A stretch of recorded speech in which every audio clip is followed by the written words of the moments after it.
The world, for a breath in deep time, learns the art of quiet. It is not the quiet of emptiness, but of a great engine cooling, of a forge whose embers still glow while new steel rests upon the anvil. Earth has known upheaval and raw magma, oceans and skywide conflagrations, the shuddering birth of a moon torn from its side. Those memories drift through the crust like heat through stone. Now, at last, there is room for gentleness. The planet inhales. Oceans lie heavy and dark beneath a veiled sky. The water is neither the brilliant blue that later eyes will cherish nor the opaque black of a starless pit. It holds a dusky, bruised color, the kind of hue a storm keeps folded inside its coat. Steam threads upward in sheer ribbons from places where hot rock still hides beneath thin skins of cooling crust. From a high headland of newly solidified basalt, you could sweep your view over horizons where mist and sea trade soft greetings, and where the boundary between air and water is more suggestion than line. The waves work with patient strokes, using salt and pressure and time as their tools, shaving edges from raw stone, whispering future beaches into possibility. The rain is warm. When it falls, it dials every sound a little lower, as if the world is being tucked in.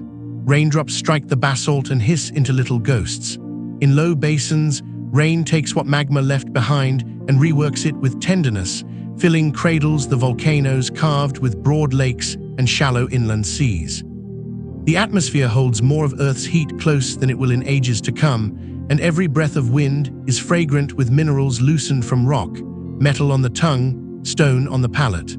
Lightning is common, the sky's long practice of tearing and knitting itself back together, and every flash stitches improbable molecules into the world's growing store of chemistry.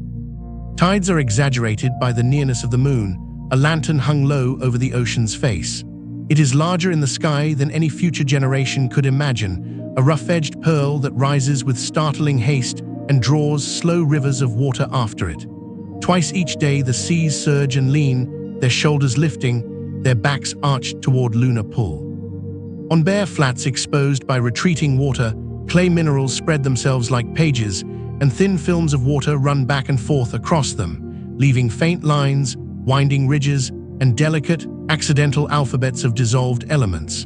The moon, silent and watchful, teaches the seas to breathe rhythmically, and those breaths will matter later in ways no witness exists yet to predict.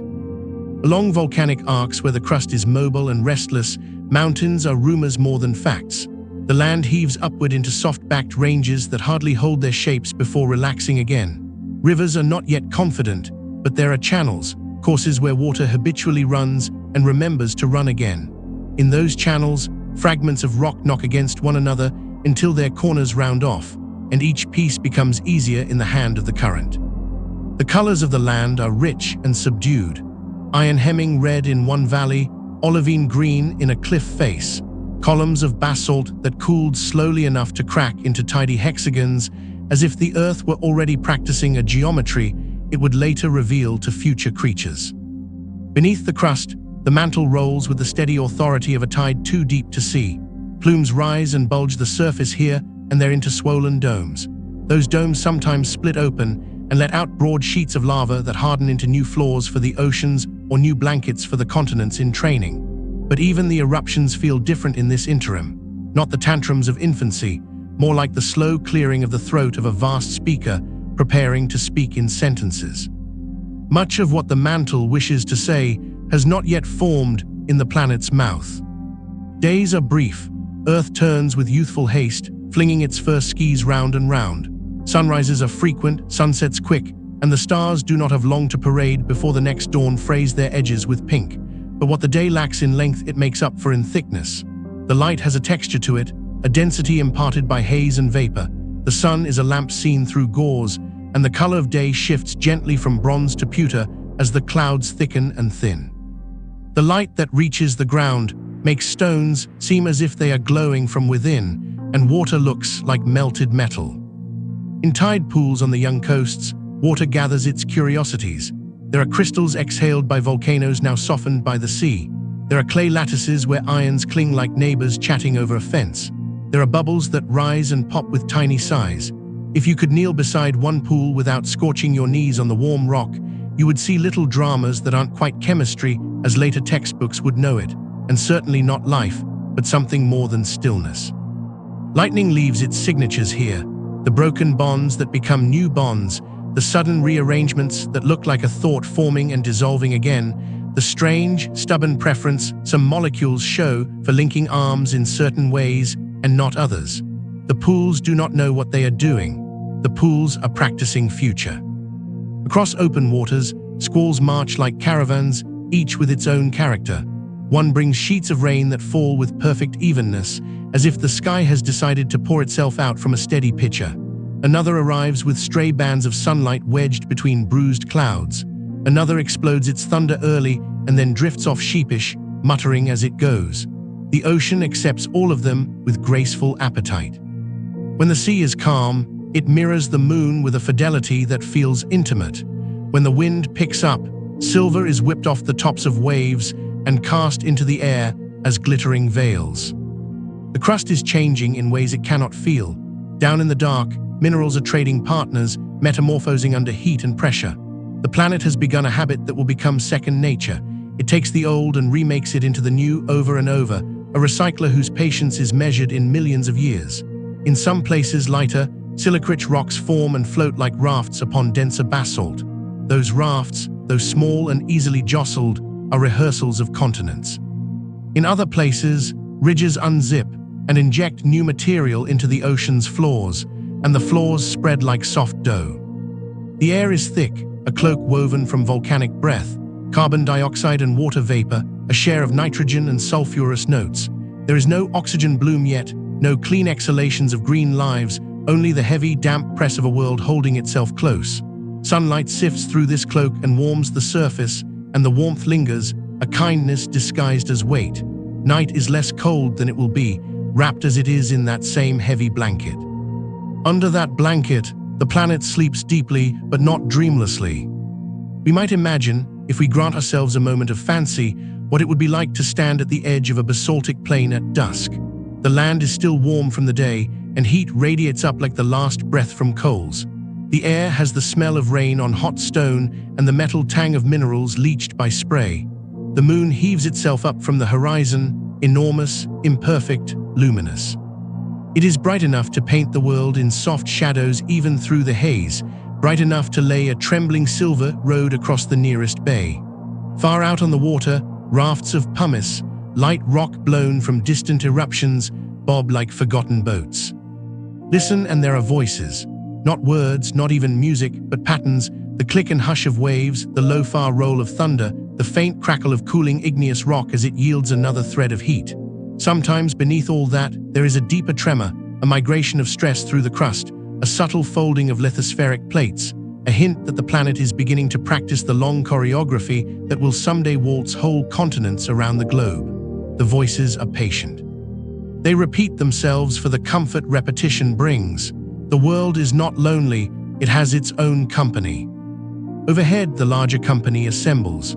The solar system is a grand hall with polished floors of vacuum and chandeliers of ice.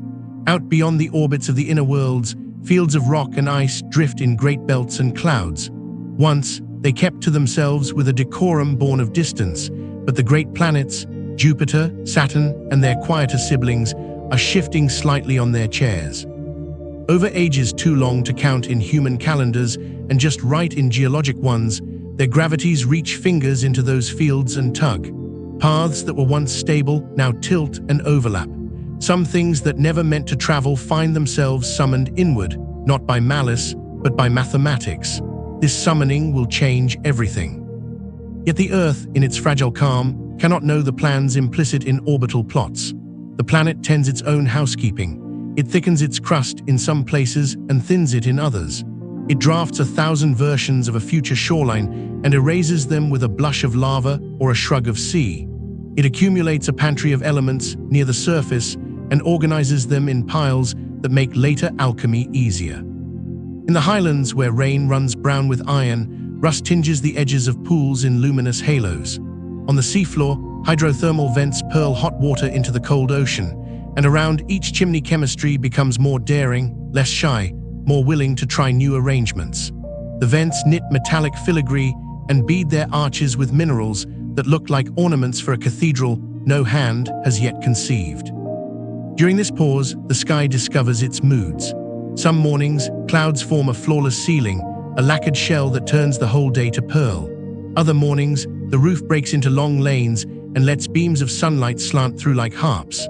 At noon, the sun circles quickly toward afternoon, and shadows never have time to grow very long before evening's softened light picks them up and draws them out with affection. Night comes bearing brilliant meteor trails now and then, single strokes of fire that scratch the atmosphere and burn to ash. They are small things, preludes that make no more difference to the surface than a passing moth to a barn door. But they are the advance whisperers of a larger choir. When clouds part at midnight, the sky reveals a plain truth. The moon is not alone in its scars. Even now there are marks upon its face, pits left by stones that traveled far and struck without ceremony. The moon's skin keeps every story. It does not heal the way Earth heals. Where Earth will scour, melt, uplift, and erase, the moon will remember. Its quiet is not the same as Earth's quiet, but together their silences rhyme. Earth looks up and sees its companion speaking in the language of craters, a language that will soon be shouted. In the meantime, the planet practices resilience. Steam rises and falls back as rain, over and over, adding itself to the oceans. The oceans learn deeper patience, storing heat and releasing it carefully, making climate not steady exactly but steadier than the tantrums of youth. Each impact that still occasionally finds its way to the surface is absorbed with less drama. The crust flexes and groans and then settles. The land glows for a while after a strike and then dims. If there is a lesson here, it is one that will serve the Earth. Survival sometimes means allowing the blow to land and then teaching the wound to become a feature, a basin, a lake, a seam of ore, a memory that future life can mine. There are nights when the air clears a little more than usual and stars crowd the sky with outrageous generosity. In such a night, if you could look long enough, you would see slow motions superimposed upon the quick, the moon edging outward by a breath, the seasonal tilt of clouds, the long drift of ash from distant vents, the unfurling of a plume's heat from beneath. You would see that even in stillness everything moves. The fragile calm is not a halt. It is a smooth stretch of river before rapids, a glide before the water breaks white. The smoothness teaches muscles how to rest between strokes. It is practice for endurance. And always in the shallowest pools along the shorelines, the chemistry keeps trying. It tries when the tide comes in and it tries when the tide goes out. It tries under lightning's shout and under the soft whisper of starlight. It assembles rings and chains and sheets, smiles at them for a heartbeat, and then lets them fall apart and tries again. Clay offers surfaces and pockets. Minerals offer electrons. Heat offers energy. The ocean offers salt and dissolves its guests just enough to keep them talking. If there were a word for the feeling in those pools, it would not be hope. Hope requires a mind to measure distance between what is and what could be, but something like saturation, a fullness of possibility that makes the water feel heavy with intention. As seasons of a sort pass, as much as seasons can pass in a world yet unflowered and unleafed, the edges of land reorganize. New crust emerges and old crust sinks. Tiny fragments break away and drift. When they bump, they sometimes fuse. When they separate, they leave seams where mineral-rich fluids later thread their way, drawing metal into lines that someday miners will follow like veins in a hand. The Earth is already storing its treasure for strangers it cannot imagine. From above, if there were a vantage from which the centuries could be watched as easily as waves, you would see a quiet choreography.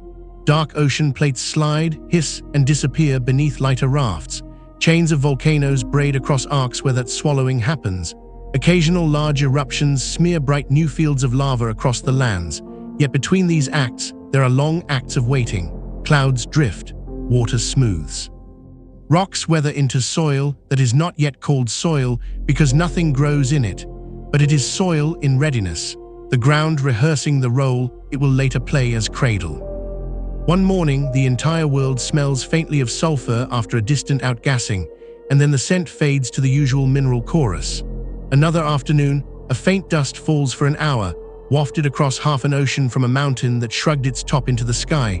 The dust darkens the water slightly and then disappears beneath the surface like a thought-changing subject.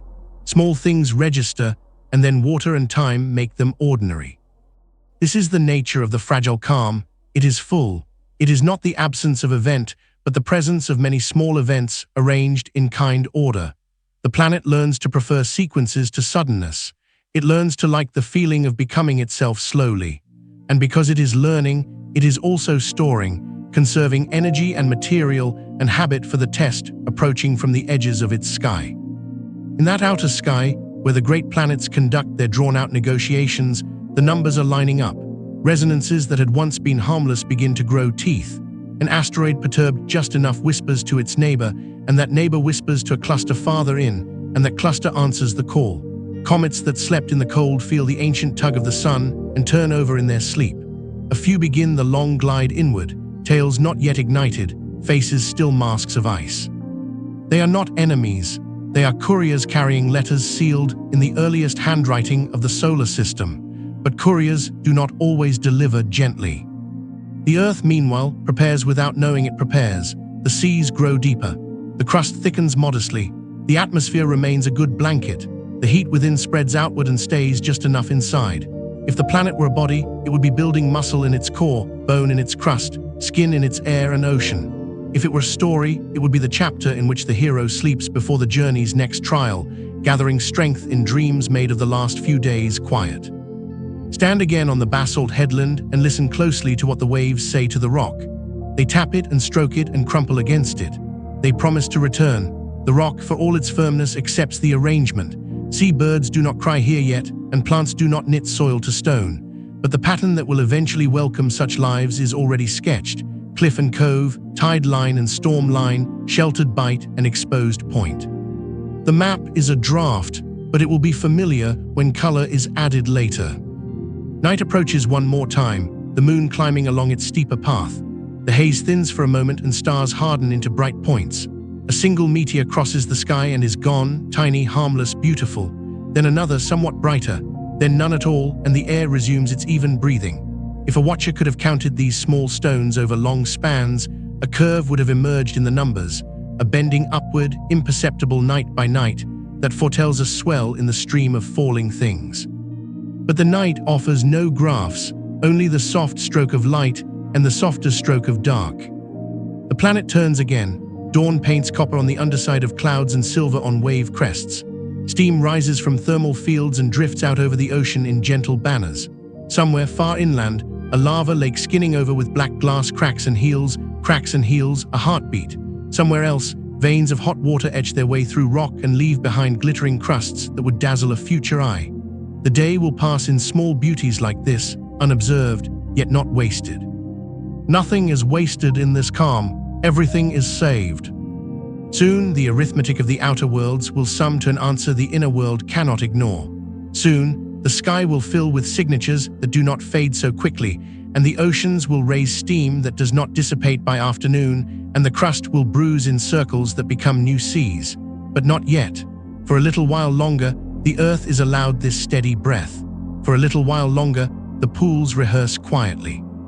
For a little while longer, the moon's great face lifts tides and sets them down again with ceremony and grace. Remember this, says the calm, though there is none to remember. Remember the weight of warm rain, the glimmer of lightning far out to sea, the smell of stone that is drying after a storm. Remember the feeling of heat leaving rock as night stitches coolness in. Remember the voice of the mantle rolling underfoot like a distant drum. Remember how patience feels in a body made of elements. Remember how the world learns to be gentle with itself after violence. The memory will be useful. For the storm is already on its way, not as a sudden act, but as a long procession approaching from beyond the hills. It will arrive with banners of fire and drums of iron, with gifts folded into fists. It will test everything this calm has built, and when it departs, it will leave behind more than scars. It will leave basins that cradle oceans, beds that cradle chemistry, shadows that cradle coolness where delicate things can persist. It will leave the stage rearranged for acts no one can yet imagine. But tonight the sea is a heavy silk, and the moon is a lowered lantern, and the world breathes with the contentment of a forge banked but not cold. This is the fragile calm, and it has earned its name not because it is weak, but because it is precious. It invites a finger to trace its surface lightly and not to press. It asks to be listened to, not handled. It is the hush that gathers before a chorus begins, the intake of breath that sets a note perfectly on the tongue. It is the long, soft syllable at the start of a word that will take 2 billion years to say.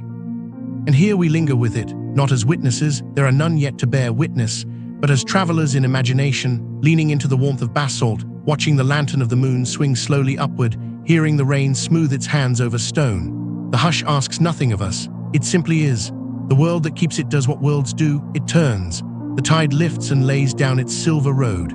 The mantle, down in the dark, turns a page. The sky holds its breath for one more heartbeat. The moment lasts as long as it needs to last, and then, on a night much like this one, somewhere out past the orbit of Mars, a courier adjusts its path. Farther still, another follows. The curve of falling things begins to rise more sharply, and the mathematics in which the future is written leans closer to the Earth. The lantern moon watches with the steady patience of a companion who has seen the world endure heat and quake and glow and knows it will endure this too. The ocean dreams of new basins. The crust sleeps with one ear open. The air practices being bright and being dark and learns it can be both. The calm, aware in the way a planet can be aware, folds its hands and waits, not in fear but in readiness. Soon, says the silence, and keeps saying it softly as stars wheel and tides move, soon, soon, soon. The calm that has settled over the young Earth is deep, but not absolute. Every stillness in time gathers its shadows. Every pause carries within it the seed of the next motion. On this planet, under skies hazed with steam and seas restless with tides, the first whispers of disruption begin far above, in a silence too immense for Earth to hear. In the outer reaches of the solar system, gravity has been at work for eons, tugging and reshaping, conducting a symphony of invisible threads. Jupiter, swollen and immense, leans with its colossal weight against belts of rock and ice. Saturn lends its rings and its pull to the dance. Uranus and Neptune send their distant signals, and together the giants begin to shuffle the deck of cosmic debris left from creation. What has been stable becomes unsettled. What has wandered becomes guided.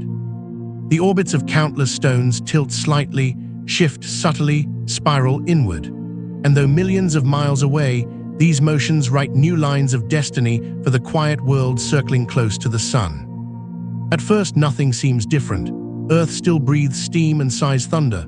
The moon still hangs like a lantern, tugging at tides, its face pristine compared to what it will soon become. Yet now and then, if you gaze into the night sky through breaks in the thick haze, a faint streak of fire cuts across the heavens. It is brief, a single flash, a quick burning line that vanishes into ash. The sound never reaches the ground, the atmosphere muffles it into silence. To an imaginary witness on the surface, it is beautiful, like a stroke of silver ink brushed across the canvas of the night. These first meteors are small, inconsequential, the scattered scouts of a vast host still gathering beyond sight. They leave no craters, only fleeting trails, a promise written in light and quickly erased. Yet they are different in number. Night after night, the count of falling stars grows. At first it is one or two, then a handful, then a dozen in a single span of darkness. Patterns emerge, bursts of meteors clustered together, waves of light as if the heavens are clearing their throat. Earth does not know it yet, but the whisper has begun. The oceans, vast and heavy, watch in silence. Their surfaces, ruffled by storms and tides, mirror the bright scratches of fire above. In those reflections, each streak multiplies, doubled and scattered across wave crests, so the seas seem filled with quicksilver serpents writhing across the surface. When rain falls, the images break apart, each raindrop dissolving a reflection into ripples. The ocean does not fear, it only remembers, storing the memory of fire in its depths, waiting to see what comes next. On the coasts of dark basalt, waves pound in their eternal rhythm, indifferent to what streaks across the sky. Pools of water gather and recede, tracing the outlines of future shorelines. Within those pools, chemistry stirs restlessly. Lightning flashes in storms overhead, adding sparks to the mix. Molecules break and bind again, each new arrangement an experiment whispered into the water. None of these pools knows what lies beyond the clouds, but the pools are listening. They feel the tremors in the sky, the way a sleeper feels distant thunder through closed eyes. The pools, like the planet, are being prepared. Far inland, where mountains rise from restless crust, volcanic peaks exhale smoke into the atmosphere. Their plumes rise to meet the thin trails of meteors, and sometimes, by chance, ash mingles with the dust of falling stone. These minglings are quiet, unnoticed, but they add layers to the air, thickening it, softening it. Ash falls upon cooling lava fields and onto the flanks of mountains, while meteor dust sprinkles into oceans and pools, seeding them with grains older than the earth itself. The whispers are not only light, they are substance, small gifts falling unnoticed into the embrace of the planet. The moon, patient sentinel, begins to mark the change more visibly. Its surface, lacking air to soften blows, receives each falling stone in full. Small craters appear, tiny at first, pinpricks scattered across its pale face. They do not vanish, they cannot vanish. Unlike Earth, which heals itself with volcanoes, oceans, and time, the moon remembers everything. Each mark is a diary entry etched in stone. Night after night, the record grows, and though the moon says nothing, its silence is eloquent. Soon its face will bear the script of a storm written in scars, so deep they will last forever. On Earth, the atmosphere works harder now. Each stone that enters is met by friction and flame. Trails flare across the sky, burning bright, and then dissolving into fine dust that drifts down like invisible snow. This dust mingles with clouds, with rain, with the oceans themselves, altering ever so slightly the recipes that water and minerals follow. Some fragments survive the fiery plunge, small stones that strike with muted thuds into ocean or land. They are not yet catastrophic, not yet transformative. They are reminders, preludes, the first measures of a symphony still gathering strength. Imagine yourself again on the shoreline of that young Earth.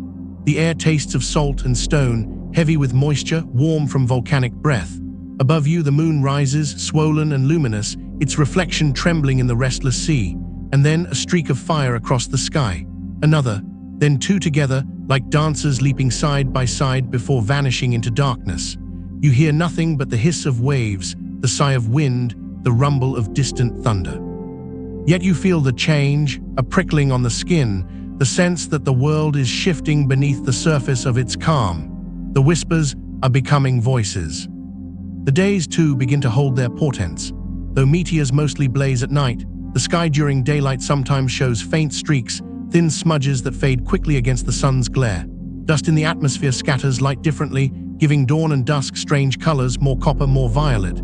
Shadows stretch in unfamiliar hues. The sun appears haloed at times, as if wrapped in a veil. These are subtle signs, easily missed, but they mark the growing presence of cosmic messengers entering the skies. The seas, stirred by tides and winds, grow busier with chemistry as this dust and stone settle into their depths. Iron, carbon, nickel, and countless trace elements dissolve into the waters, adding to the broth that will one day ferment into life.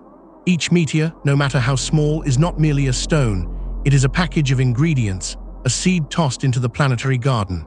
The Earth does not yet sprout, but its soil is being enriched grain by grain. In the mantle below, the planet stirs uneasily. The weight of impacts, though still small, sends tremors rippling downward. Pressure builds, shifts, releases. Volcanoes respond with minor eruptions, venting gases into the sky. These too add to the thickening atmosphere, making the air richer, more dynamic, more complex. The whispers are not confined to the heavens. They resonate through the entire body of the Earth, from crust to core. Night by night, the meteors multiply. What once was rare becomes common. What once was beautiful becomes ominous. The sky, once a quiet stage for the moon and stars, grows busier, brighter. Earth's calm is fraying at the edges. The fragile stillness is being written over by streaks of fire.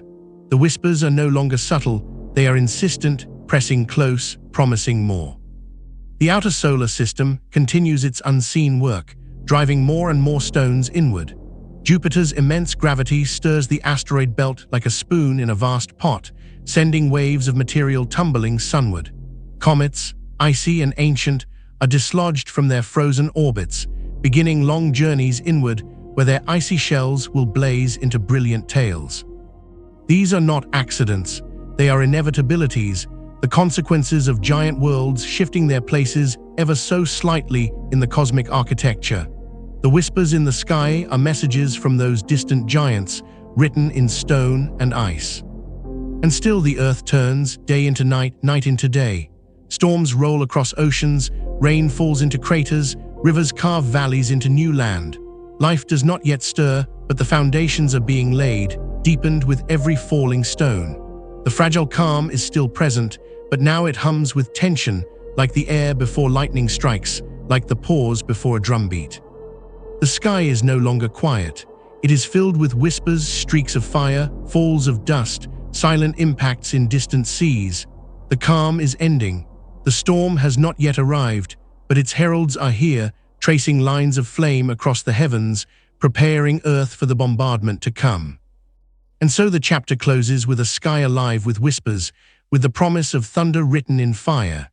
The Earth, unknowing, continues to breathe its calm, while above it the future gathers, stone by stone, flame by flame, whisper by whisper. The whispers have been drifting across the sky for thousands upon thousands of nights now, faint streaks of light scribbled against the haze of the heavens.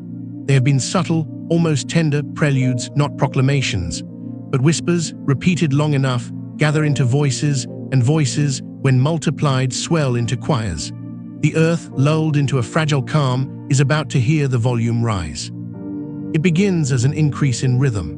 Where once a meteor crossed the night every few hours, now they appear every few minutes, then every few breaths, then in clusters, 2 or 3 together, each chasing the other's tail in burning arcs.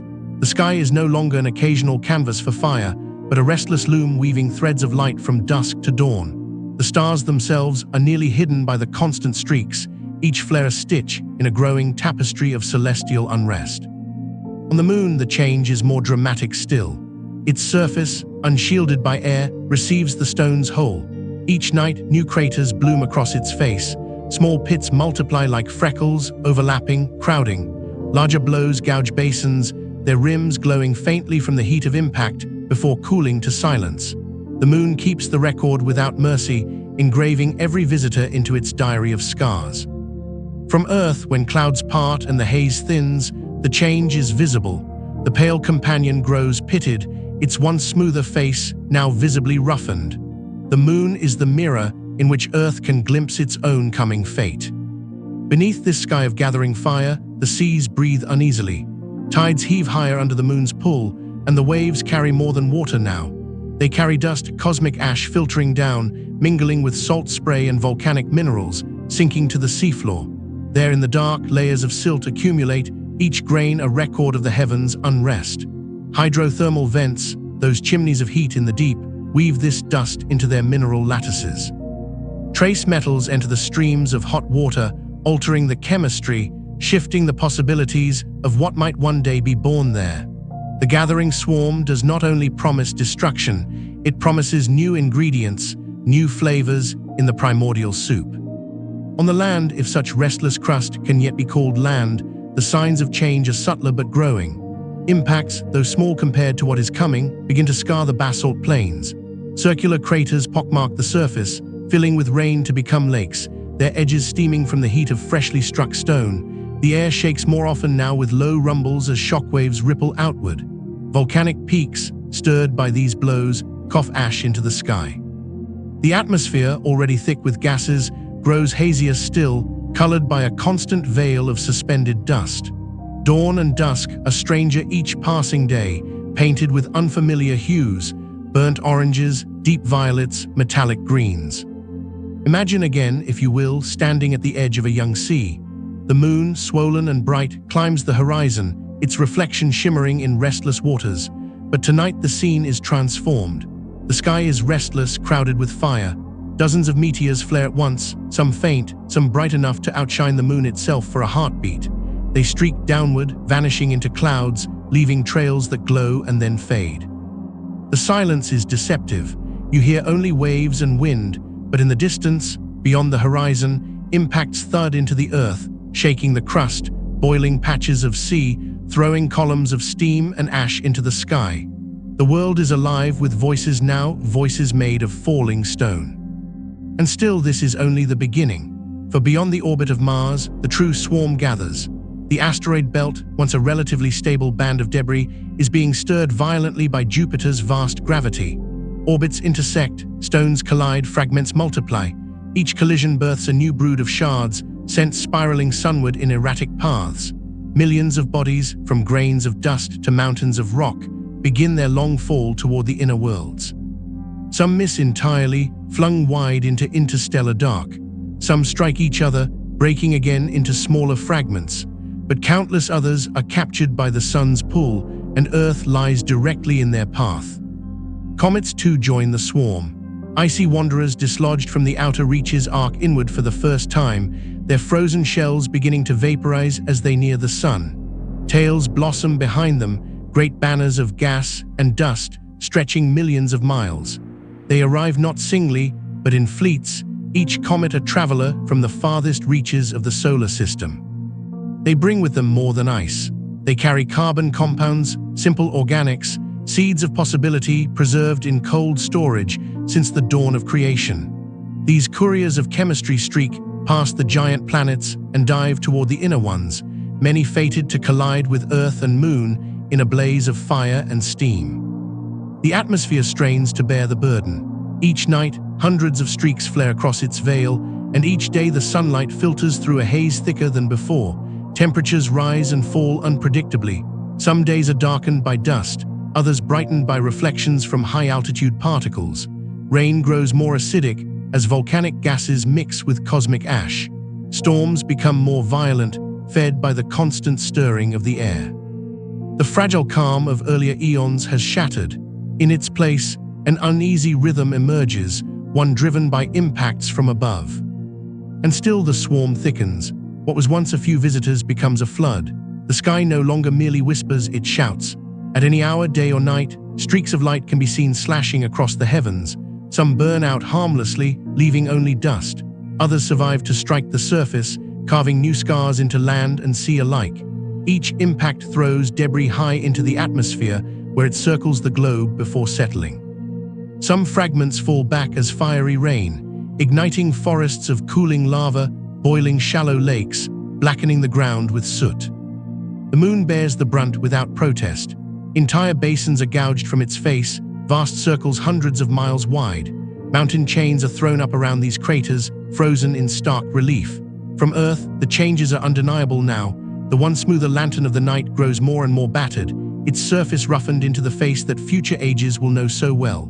The moon, the eternal witness, reflects Earth's own fate in miniature, a silent prophecy written in scars of stone. The Earth groans beneath the weight of this bombardment.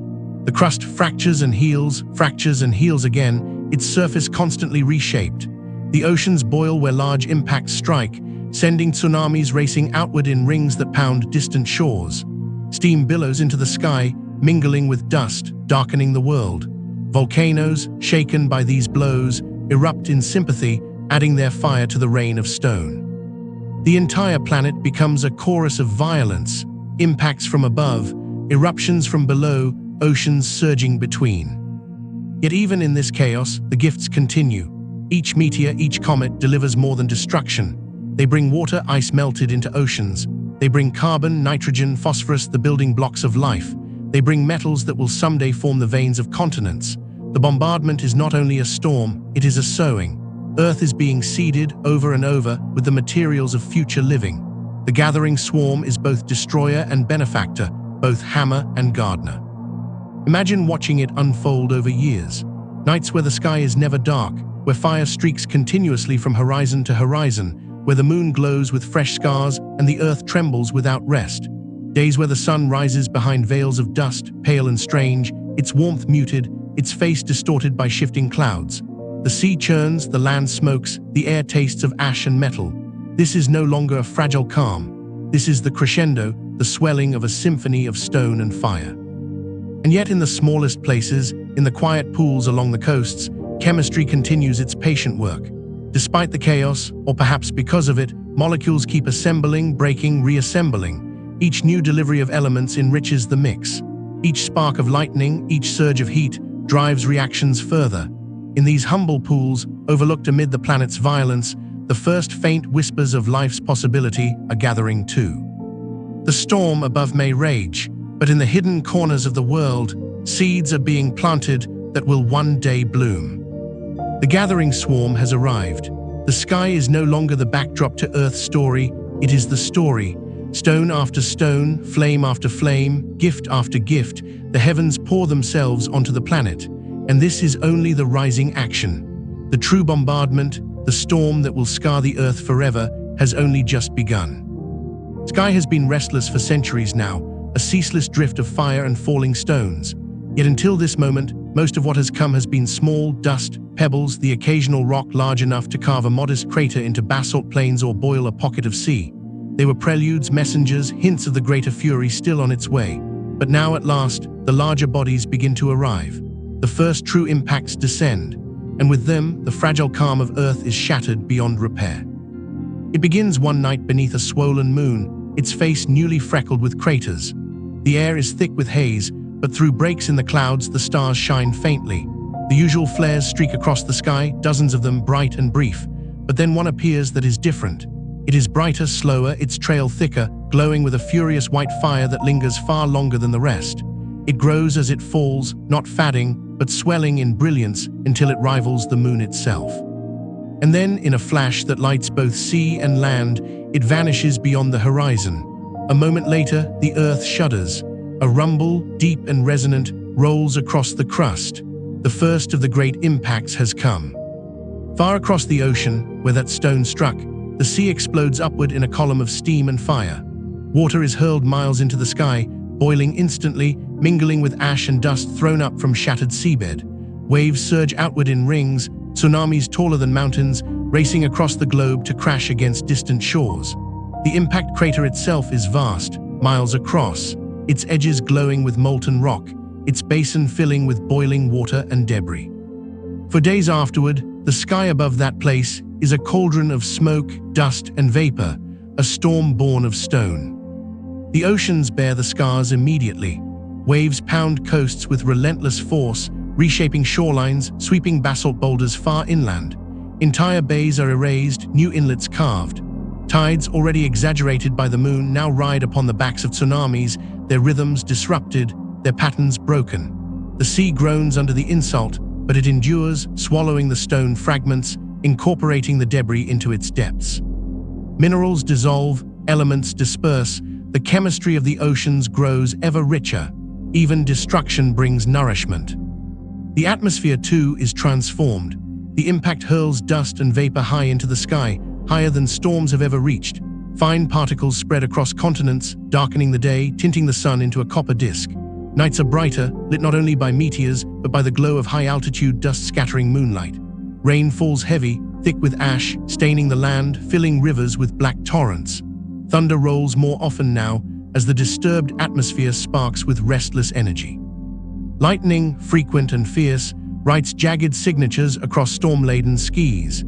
Each flash drives more chemistry in the pools below, as though the heavens themselves are impatient with silence.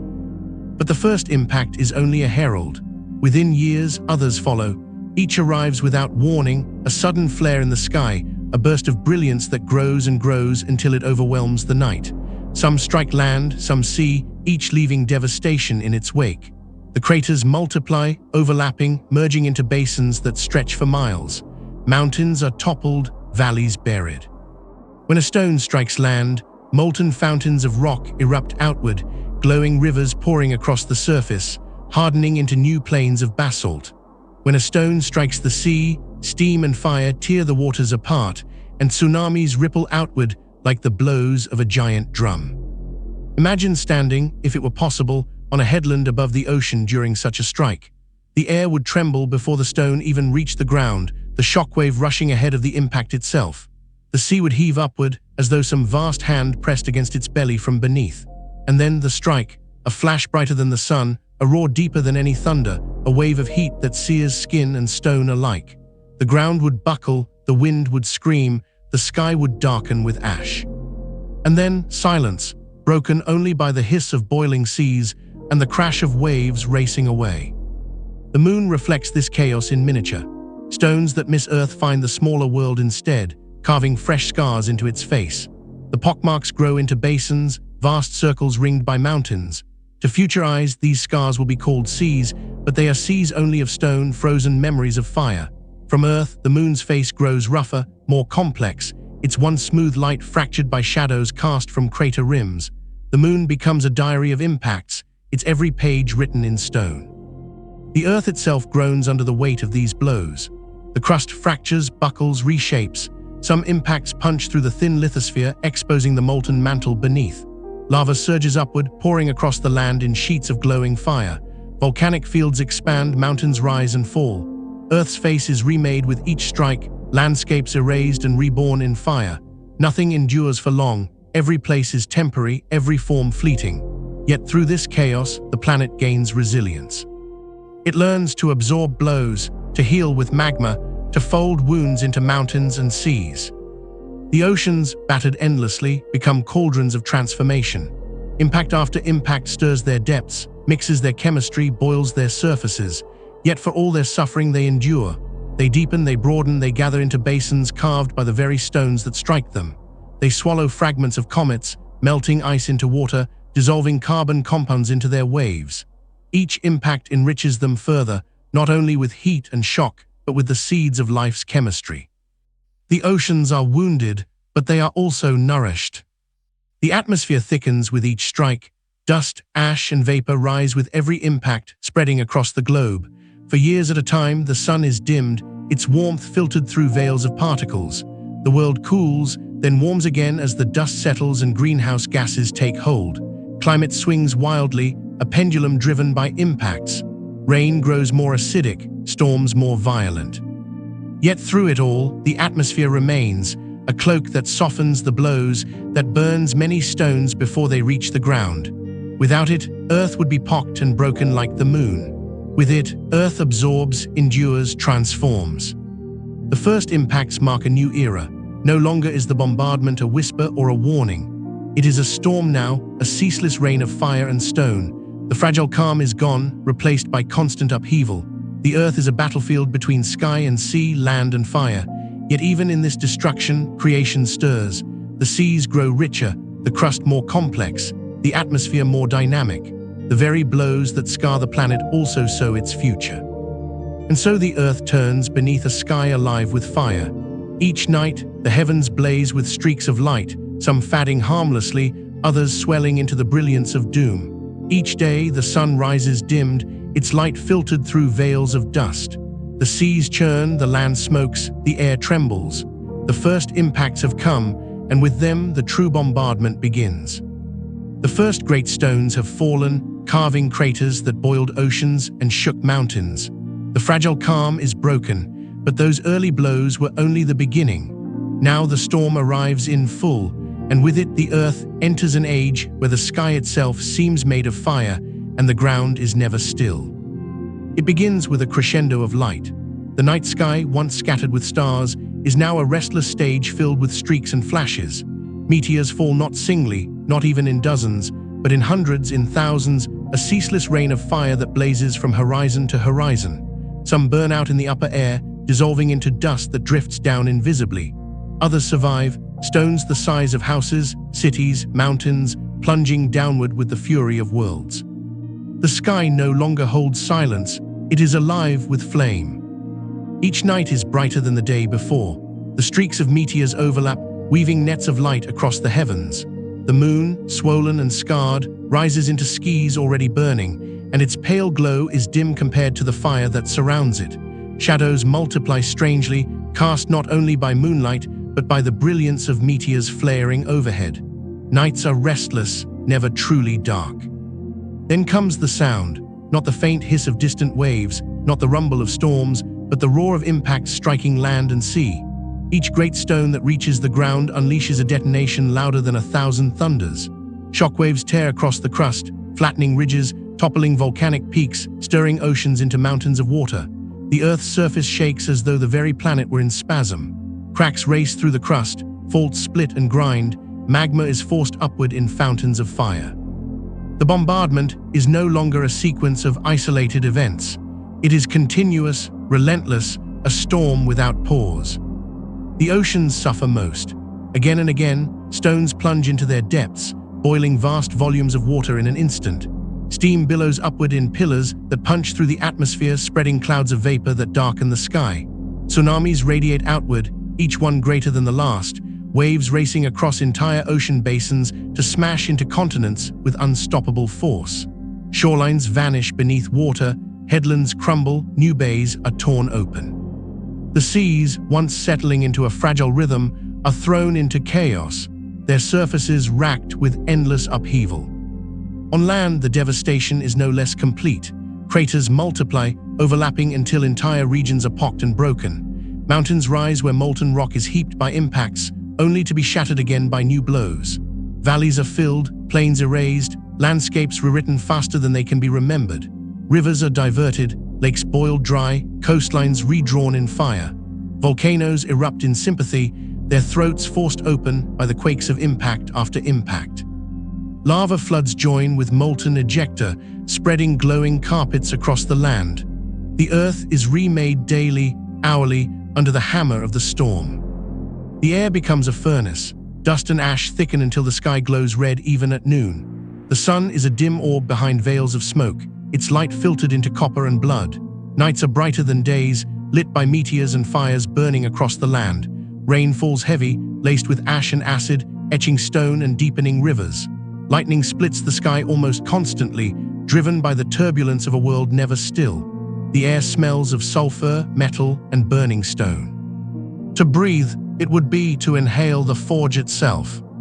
The moon, poor companion, bears the brunt of the storm alongside Earth. Its face, already scarred, is now pummeled without pause. Crater upon crater blooms, some so vast they span hundreds of miles. Entire seas of stone are gouged out, their rims standing as mountain ranges taller than any yet born on Earth. From Earth's surface, when the haze allows a glimpse, the moon appears almost aflame, its new craters glowing with molten rock. It is no longer a lantern, it is a wounded mirror reflecting Earth's torment. And yet through the destruction, gifts continue to fall. The comets bring their cargo of ice, their cores rich with carbon compounds, simple organics, building blocks of life. Each impact vaporizes much of this cargo, but much more is left behind, scattered into oceans, mixed into pools, buried within craters. Meteorites deliver metals, phosphorus, and sulfur, vital seeds for chemistry. The storm, though it scars, also sows.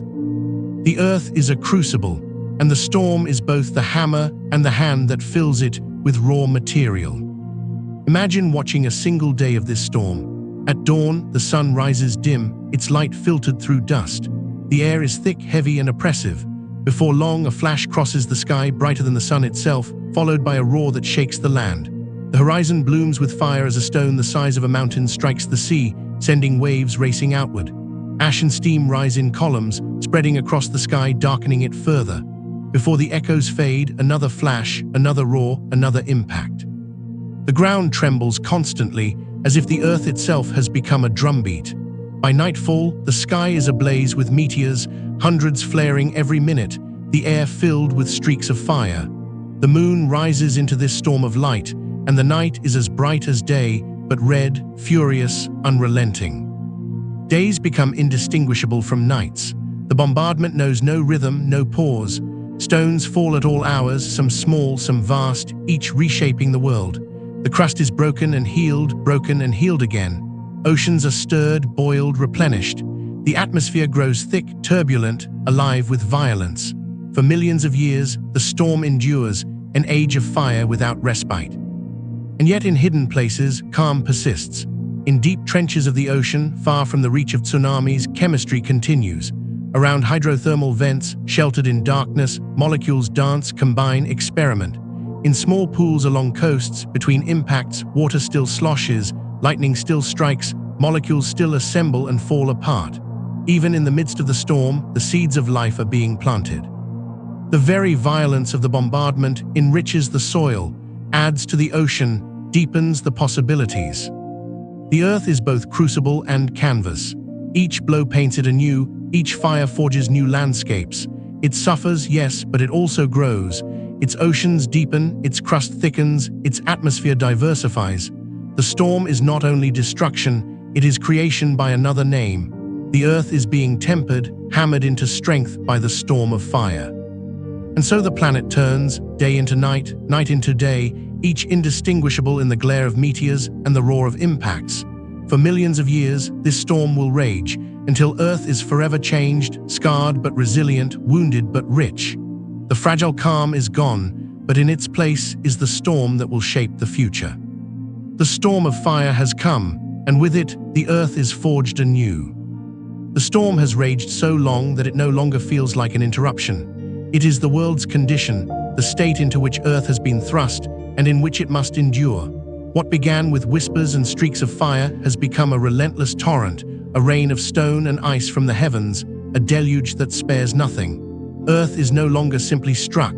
It is consumed by fury, its very body shuddering with each blow. This is the age when the planet itself seems alive with wrath, a living forge of fire and water, of stone and thunder. The sky is never quiet now.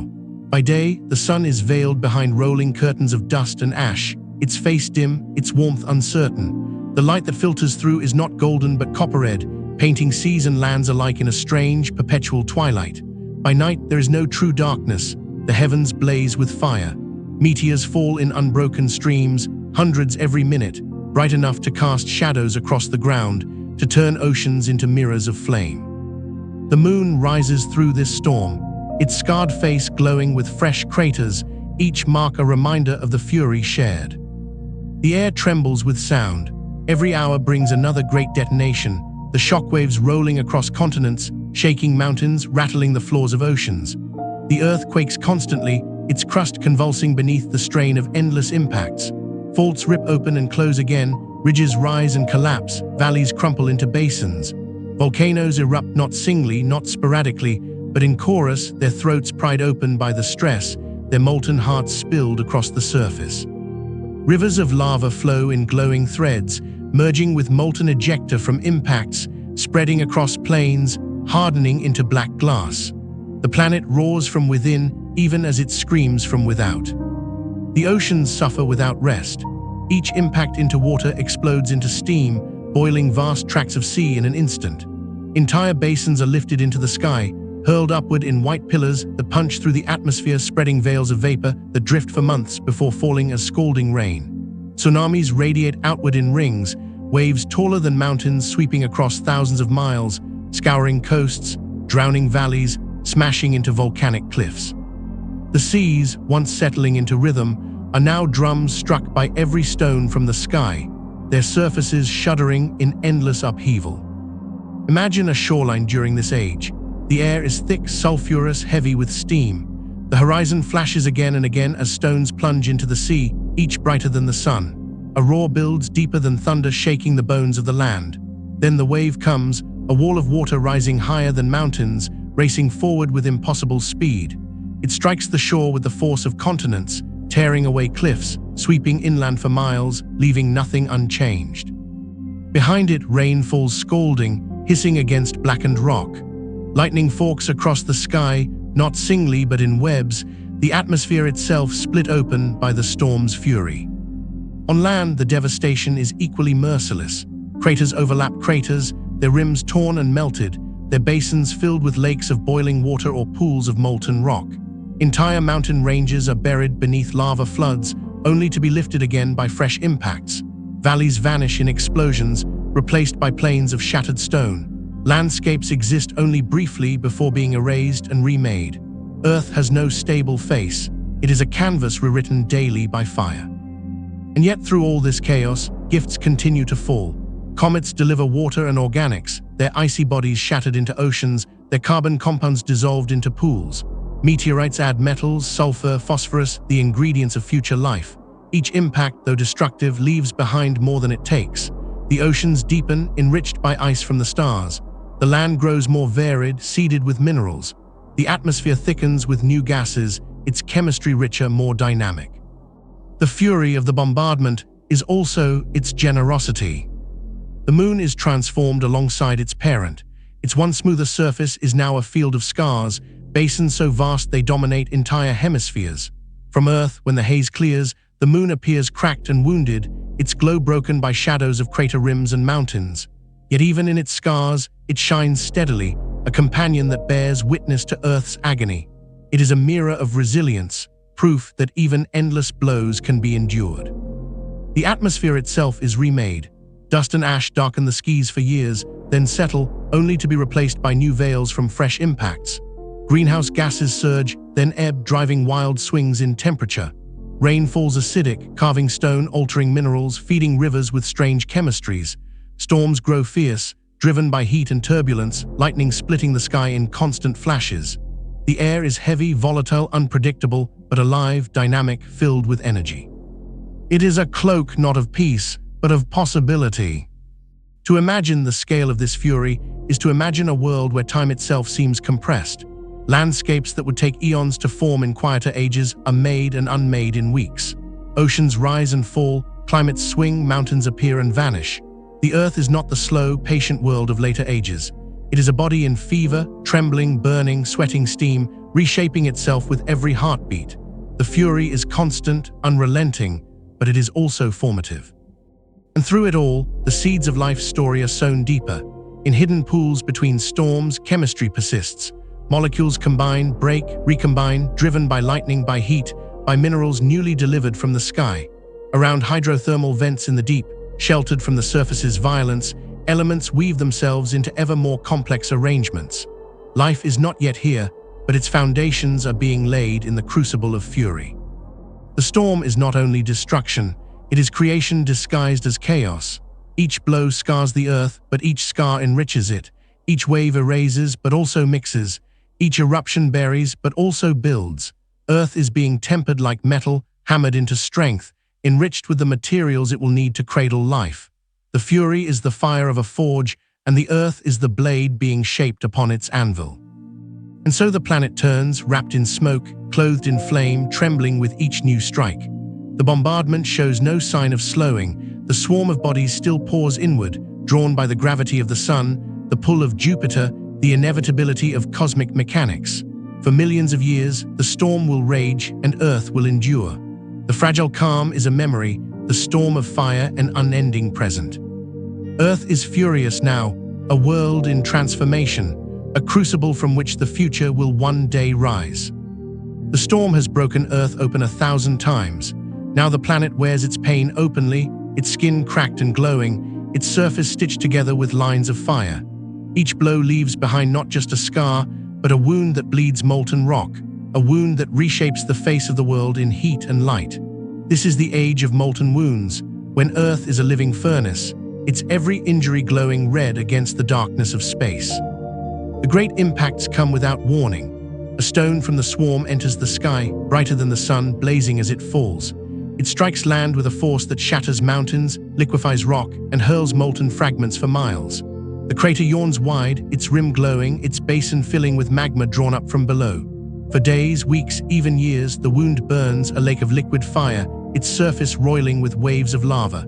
Eventually, it cools, hardens, and becomes a plain of black stone. But before long, another stone falls, and the cycle begins anew. The land becomes a patchwork of these fiery basins. Some are small, craters no wider than a valley, their molten pools steaming as rain hisses against them. Others are vast seas of lava stretching farther than sight, glowing red and orange beneath veils of smoke. The horizon is jagged with glowing rims, the air alive with the hiss of cooling rock, the rumble of shifting crust. Earth is no longer a stable surface, but a restless quilt of wounds and fires, stitched together by the slow hand of cooling stone. Oceans, too, feel the wounds. When stones strike water, the impacts rip open the seafloor, exposing the mantle beneath. Lava pours upward in fountains, mingling with boiling seas, hurling steam and stone into the air. Craters form beneath the waves, vast basins that soon fill again with water, becoming new seas upon the seafloor. But the scars remain, trenches lined with lava, ridges thrown up by impacts. The oceans are remade again and again, their floors cracked and glowing, their depths scarred by molten wounds. The atmosphere thickens with the breath of these fires. Every impact hurls vapor and ash upward, filling the sky with clouds of dust. Every lava lake exhales gases, carbon and sulfur and steam. The air grows heavy, turbulent, red with dust by day and glowing by night with the reflection of lava. Rain falls constantly, thick with ash, feeding rivers that run black and hot across the land. Lightning forks through the smoke, drawn to the charged clouds of ash above molten plains. The air is alive with fire, a cloak of heat that blankets the world. Imagine walking across such a landscape, though no living thing yet can. The ground beneath your feet would tremble with every step, cracks opening to reveal glowing depths. The air would sear your lungs, thick with ash and sulfur. The horizon would burn with the glow of lava lakes, their surfaces shifting and bubbling, fountains of molten rock spraying into the sky. Rain would hiss against the stone, turning to steam in an instant. Every sense would be overwhelmed by fire, by heat, by the living roar of a planet remaking itself. The moon bears witness as always. Its own wounds glow briefly before cooling to silence, but on Earth they remain alive, bleeding lava for years. The moon, pitted and scarred, reflects the light of Earth's fires, shining dimly through the haze. It is a reminder that the fury is shared, that both bodies are caught in the same storm. But the moon is silent, static, its wounds permanent. Earth, by contrast, bleeds and heals, burns and cools, remakes itself constantly. The difference between them grows with every molten scar. Yet even in these wounds, creation stirs. The lava that floods across the land carries with it minerals, elements drawn from deep within the mantle. When the lava cools, it hardens into new stone, rich with resources. Basins carved by impacts fill with water, creating new lakes and seas, their chemistry altered by the minerals of cooling lava. Rain dissolves gases from the air, feeding rivers that run across molten plains, carving valleys into soft stone. Each wound leaves behind not only destruction, but also the raw material for new landscapes, new possibilities. The oceans absorb the gifts as well. Fragments of comets deliver water and carbon, dissolving into the seas. Lava vents on the seafloor exhale heat and minerals, driving chemistry in the dark. Hydrothermal vents flourish, their chimneys growing taller, their waters rich with metals and sulfides. Around these vents, molecules combine, break, and recombine, stirred by heat and turbulence. The molten wounds above enrich the chemistry below, feeding the experiments of the oceans. The Earth is in agony, but it is also in labor. Each wound is part of a greater birth, the shaping of a world that will one day carry life.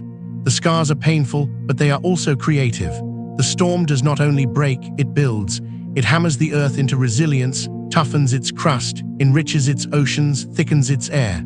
The molten wounds are not the end of the story, they are the middle, the forging. And so the planet turns, its surface glowing, its air trembling, its oceans roiling. The bombardment continues, stone after stone, fire after fire, each blow leaving behind a scar of molten rock. The Earth groans, but it endures. It is wounded, but it heals. It is scarred, but it is enriched. The molten wounds are many, but they are also the marks of growth. This is the age of fire and stone, of wounds that bleed magma and heal into plains, of oceans boiled and replenished, of skies choked with smoke and lit with fire. It is the age when Earth is remade in fury, yet prepared for the future. The molten wounds are its scars, but they are also its gifts. And through it all, the Earth survives.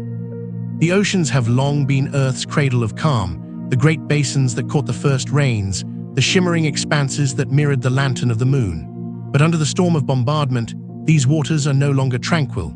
They are tested, beaten, burned, and remade with every blow. If the land is scarred by molten wounds, then the seas are bruised by fury, their surfaces split by waves and fire, their depths stirred to unrest. This is the age when the oceans themselves are in peril, and yet, in their peril, they become the great alchemists of the planet.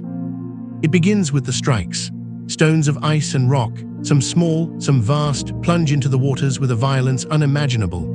Each impact births a column of steam that rises for miles, spreading outward in vast white canopies that blot out the sun. Waves race outward in rings, towering walls of water that sweep across entire ocean basins. Coastlines vanish beneath these waves, black cliffs swallowed, plains drowned, valleys scoured clean. The seas are never still. They pulse with the drumbeat of impacts, their surfaces thrown upward again and again by stones from the sky. The boiling is constant. Every large impact superheats the water, vaporizing entire stretches of sea in an instant. Clouds of steam drift across the planet, falling back as scalding rain. The cycle repeats endlessly: impact, boiling, steam, rain, boiling again. In places near the strike zones, the water grows so hot it glows faintly at night, reflecting the red of molten stone. Entire schools of molecules are broken apart by heat, only to reform in strange, improbable ways as they cool again. Chemistry is being stirred at every level of the sea, from the surface spray to the abyssal trenches. The depths are shaken too. Impact waves travel downward, stirring sediments, churning minerals into the waters. On the seafloor, craters gape, some so vast they collapse inward, forming new basins. Lava wells up through cracks, pouring into the ocean in glowing rivers, hardening into black glassy ridges. Hydrothermal vents multiply along these wounds, their chimneys growing taller, their plumes richer. Here in the deep, shielded from the fury above, water mingles with molten heat, dissolving metals, weaving complex chemical tapestries. The bombardment bruises the oceans, but it also feeds them, seeding their depths with new energy. Imagine standing, if such a thing were possible, on the edge of an ancient shore during this age. The sky is dim, red with dust. The sea stretches before you, restless and smoking, its surface scarred by waves that rise and fall without pause. Then suddenly the horizon flashes as a comet strikes far out at sea. The light blinds the eye, brighter than the sun. A roar follows, deeper than thunder, shaking the land. Moments later, a wall of water rises, racing towards shore. It arrives as a mountain, a moving wall that devours the coast, sweeping inland for miles. Behind it, rain falls hot and bitter, hissing into the blackened sea. The shoreline you stood upon is gone, erased in an instant. Such is the rhythm of the oceans in peril. And yet, despite their torment, the oceans endure. They are beaten but not broken, boiled but not emptied. Each comet that strikes brings more water than it takes, delivering ice that melts into the seas. Each meteor adds minerals, metals, and carbon, enriching the chemistry. The oceans, for all their suffering, are swelling, deepening, broadening. They grow into vast, restless reservoirs, cradles not only of water, but of possibility. The atmosphere above them grows thick with their breath. Steam from boiling seas rises to join volcanic gases and cosmic dust, creating clouds that circle the planet. These clouds cool, condense, fall again as rain, only to be boiled upward once more. The cycle of evaporation and rain accelerates, an endless recycling of water. The air grows heavy with moisture, every breath laden with vapor. Lightning lashes downward into the seas, striking their surfaces in brilliant forks, splitting molecules, feeding chemistry. The atmosphere and the oceans are locked in a restless embrace, each feeding the other, each reshaping the other with every passing day. The moon reflects the ocean's struggle in silence. Though it has no seas of water, its surface bears scars of impact similar to those that bruise Earth's waters. Its craters are dry, but they echo the basins carved into Earth's seafloor. From Earth, when haze clears, the moon appears as though it too were boiling not with water, but with molten stone. The oceans see their fate mirrored there, scars preserved forever. Yet on Earth, water softens the blows, erases some scars, remakes others. The oceans, though in peril, are also protectors, absorbing impacts that would otherwise shatter the land. In hidden corners, the peril becomes promise. Pools along the coasts, though often boiled dry, are replenished by rain, seeded with minerals from impacts, sparked by lightning from storms. Molecules dance within them, combining and breaking, forming chains and rings, trying again and again. In the deep, hydrothermal vents create sheltered laboratories of chemistry, their mineral-rich plumes feeding reactions in the dark. Even in the midst of destruction, creation persists. The oceans, scarred and restless, are becoming crucibles. The fury continues for millions of years. Impacts strike daily, hourly, each one boiling seas, raising tsunamis, hurling steam into the sky. The oceans groan but endure, growing deeper, richer, more complex. They are in peril, yes, but their peril is also their purpose. For without this storm, they would remain simple, empty reservoirs. With it, they become the greatest experiment in chemistry the world has ever known. The oceans are not destroyed by the storm, they are transformed by it. Their surfaces churn, their depths stir, their chemistry blossoms. They are bruised, beaten, burned, but they endure. And in their endurance, they gather the seeds of life. This is the age of oceans in peril, but also the age of oceans becoming. The storm that batters Earth seems merciless. Every night is alive with fire, every day shrouded in dust, every horizon broken by the rise of waves or the glow of lava. And yet hidden within the fury is a quieter truth. Not all the stones that fall come empty-handed. Many arrive as couriers from the farthest edges of the solar system, bearing gifts wrapped in ice and rock, carrying secrets from the age of creation. These are the gifts from afar, and they change the meaning of the storm. The comets are the most generous of these visitors. They come from the cold, from regions where the sun is only a faint star, where ice survives unburned for billions of years. Their journeys are long, drawn inward by the pull of giant planets and the subtle resonances of gravity. They arrive at Earth blazing, their icy shells ignited by the warmth of the sun, their tails stretching millions of miles. To the skis of the Hadean Earth, they must appear as vast banners, glowing rivers of light sweeping across the heavens before plunging downward into the atmosphere.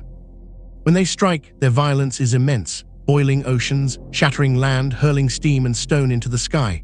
But in their destruction, they leave behind treasures.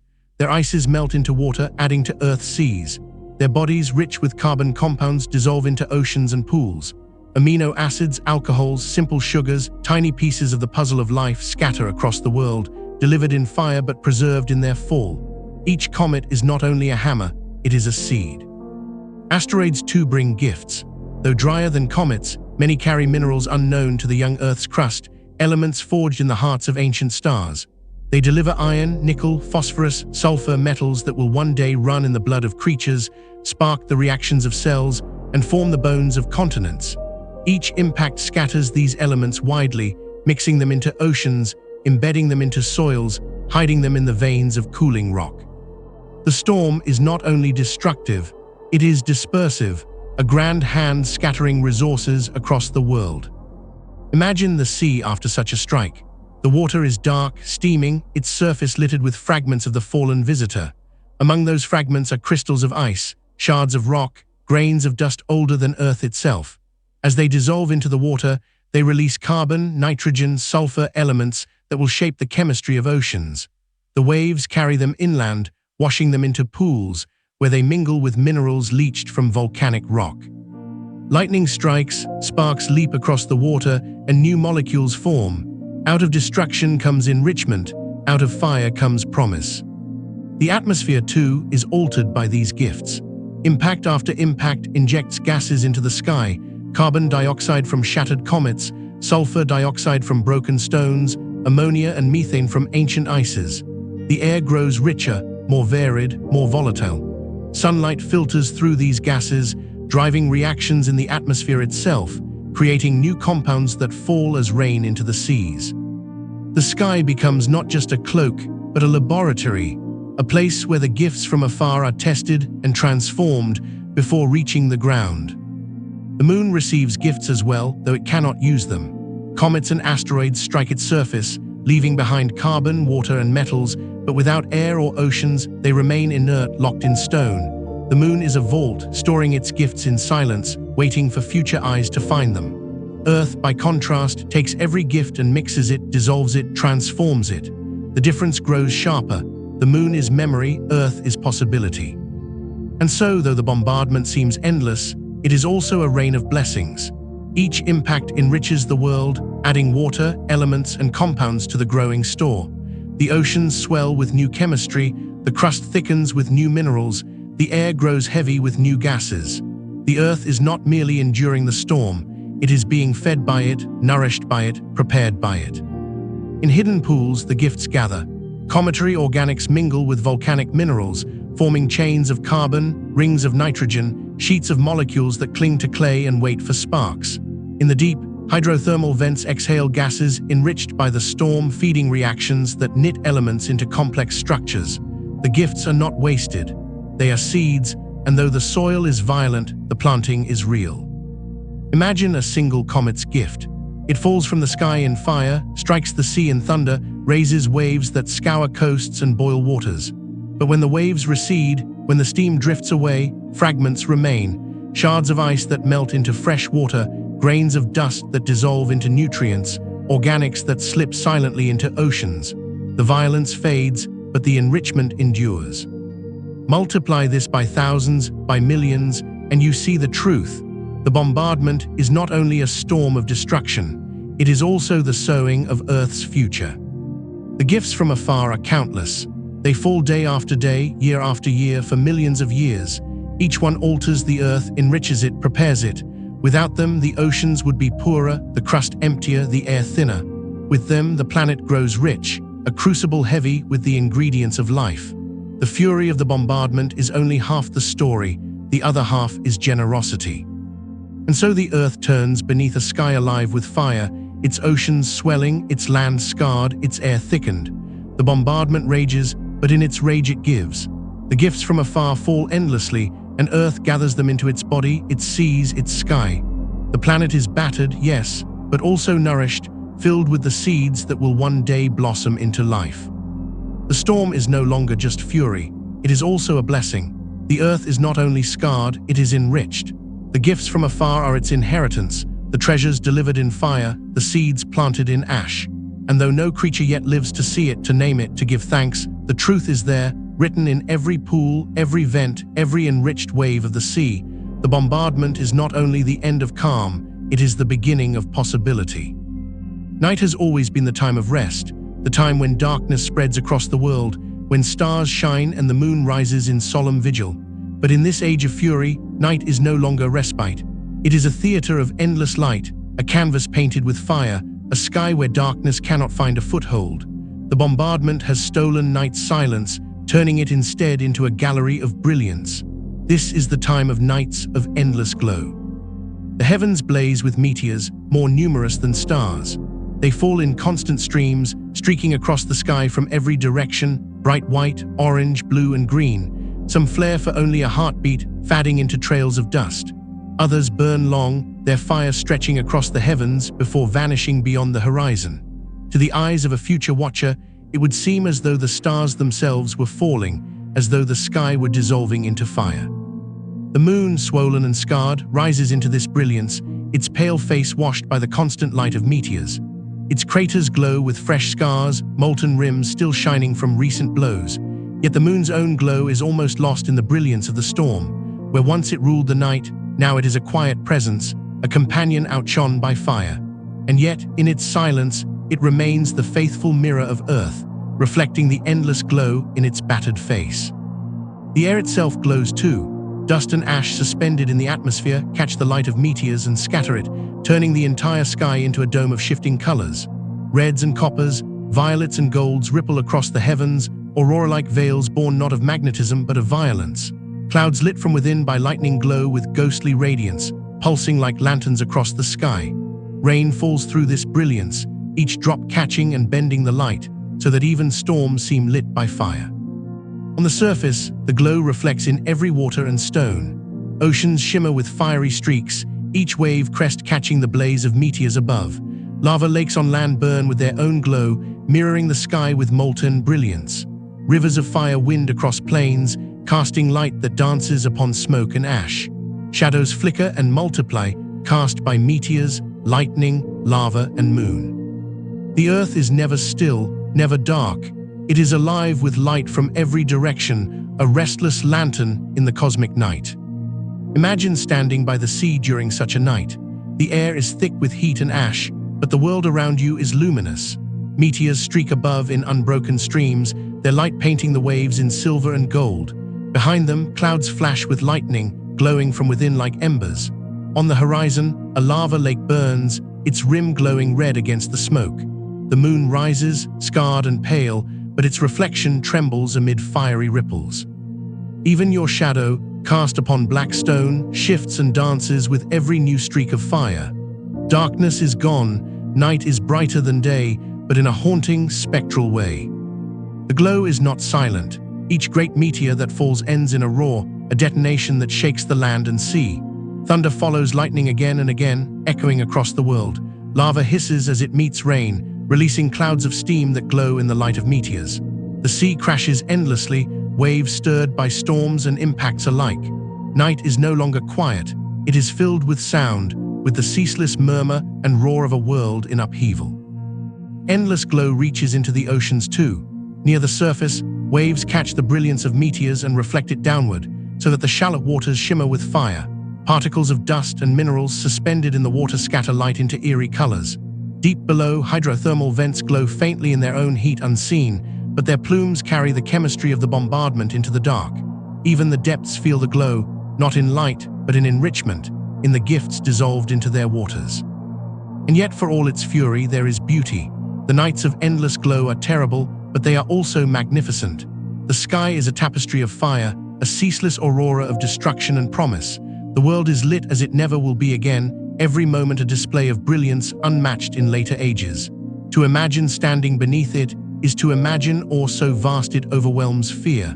The glow is relentless, but it is also mesmerizing. The moon, faithful witness, glows faintly in sympathy. Its scars multiply, its basins deepen, but still it shines, a pale lantern amid the storm.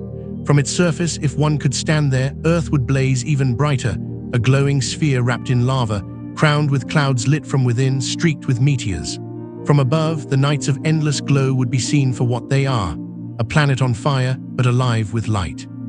The atmosphere breathes with the glow, dust glitters as it falls, drifting in veils that sparkle in meteor light. Gases exhaled from lava reflect the fires below, painting the sky with shifting hues. Storms light themselves from within, their bellies glowing like hearths. Rain falls through light, catching it, scattering it, turning every drop into a bead of fire. The air is alive with radiance, a cloak that both suffocates and dazzles. Even in hidden places, the glow leaves its touch. Pools along the coasts glimmer faintly at night, their surfaces catching the fire of meteors. Minerals at their bottoms reflect the light, their crystals glowing faintly like embers. In these pools, molecules continue their dance, combining and breaking, spurred on by lightning and enriched by gifts from afar. The glow is not only a spectacle, it is also a catalyst. Every flash is a spark, every strike a new opportunity. The nights of endless glow last for millions of years. They are not a passing spectacle, but the condition of the age. For as long as the storm endures, darkness is banished, replaced by the ceaseless blaze of meteors, lava, and lightning. Future ages will know quiet nights, stars sharp against dark skies, moons shining steady. But this age knows no such peace. Its nights are fire, its skies never still, its oceans never dark. And yet these nights, for all their terror, prepare the way for everything to come. The glow enriches the air, seeds the seas, fuels the chemistry of pools and vents. The storm, in its endless blaze, gives as much as it takes. The nights of endless glow are not only memories of destruction, they are the prelude to creation. This is the age when Earth becomes a lantern, burning in the dark of the cosmos, glowing with fire and possibility. Nights of endless glow are terrible, yes, but they are also magnificent, and they are the nights upon which the dawn of life will one day rise. The moon has always been the watcher. Since the day of its birth from Earth's torn body, it has circled in silence, raising tides, casting light, keeping patient vigil over a restless planet. But in this storm, even the moon is not spared. The rain of fire that bruises Earth also scars its companion, perhaps more deeply, for the moon has no air, no oceans, no cloak to soften the blows. Every stone that finds it strikes in full, carving its face forever. This is the age of shattered moonlight, when Earth's lantern becomes a wounded mirror. At first, the scars are small. Tiny craters pocket surface, pinpricks visible only through haze. But as the bombardment swells, larger bodies strike, gouging basins so wide they span entire hemispheres. The moon's crust, thin and brittle, yields easily to these blows. Mountains are thrown up in rings around craters, their peaks frozen in stark relief. Lava wells from within, filling basins with molten seas that cool into dark plains. From Earth, when the air clears, these scars glow faintly, their edges rimmed with molten light. The moon cannot heal as Earth does. On Earth, rain erases craters, lava buries scars, oceans smooth the land. But the moon has no such tools. Its every wound remains preserved in stone. Each strike adds another line to its diary, another story written in dust and rock. Over millions of years, this diary fills until the moon's entire face is crowded with scars. What was once smooth becomes rough. What was once pale becomes darkened with plains of cooled lava. From Earth's surface, the change is unmistakable.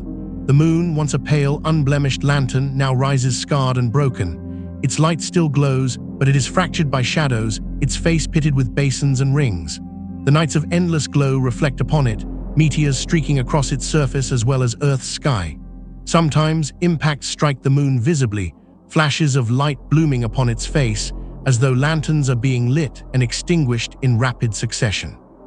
For Earth's oceans, tides still rise and fall, but now the lantern that commands them is visibly wounded.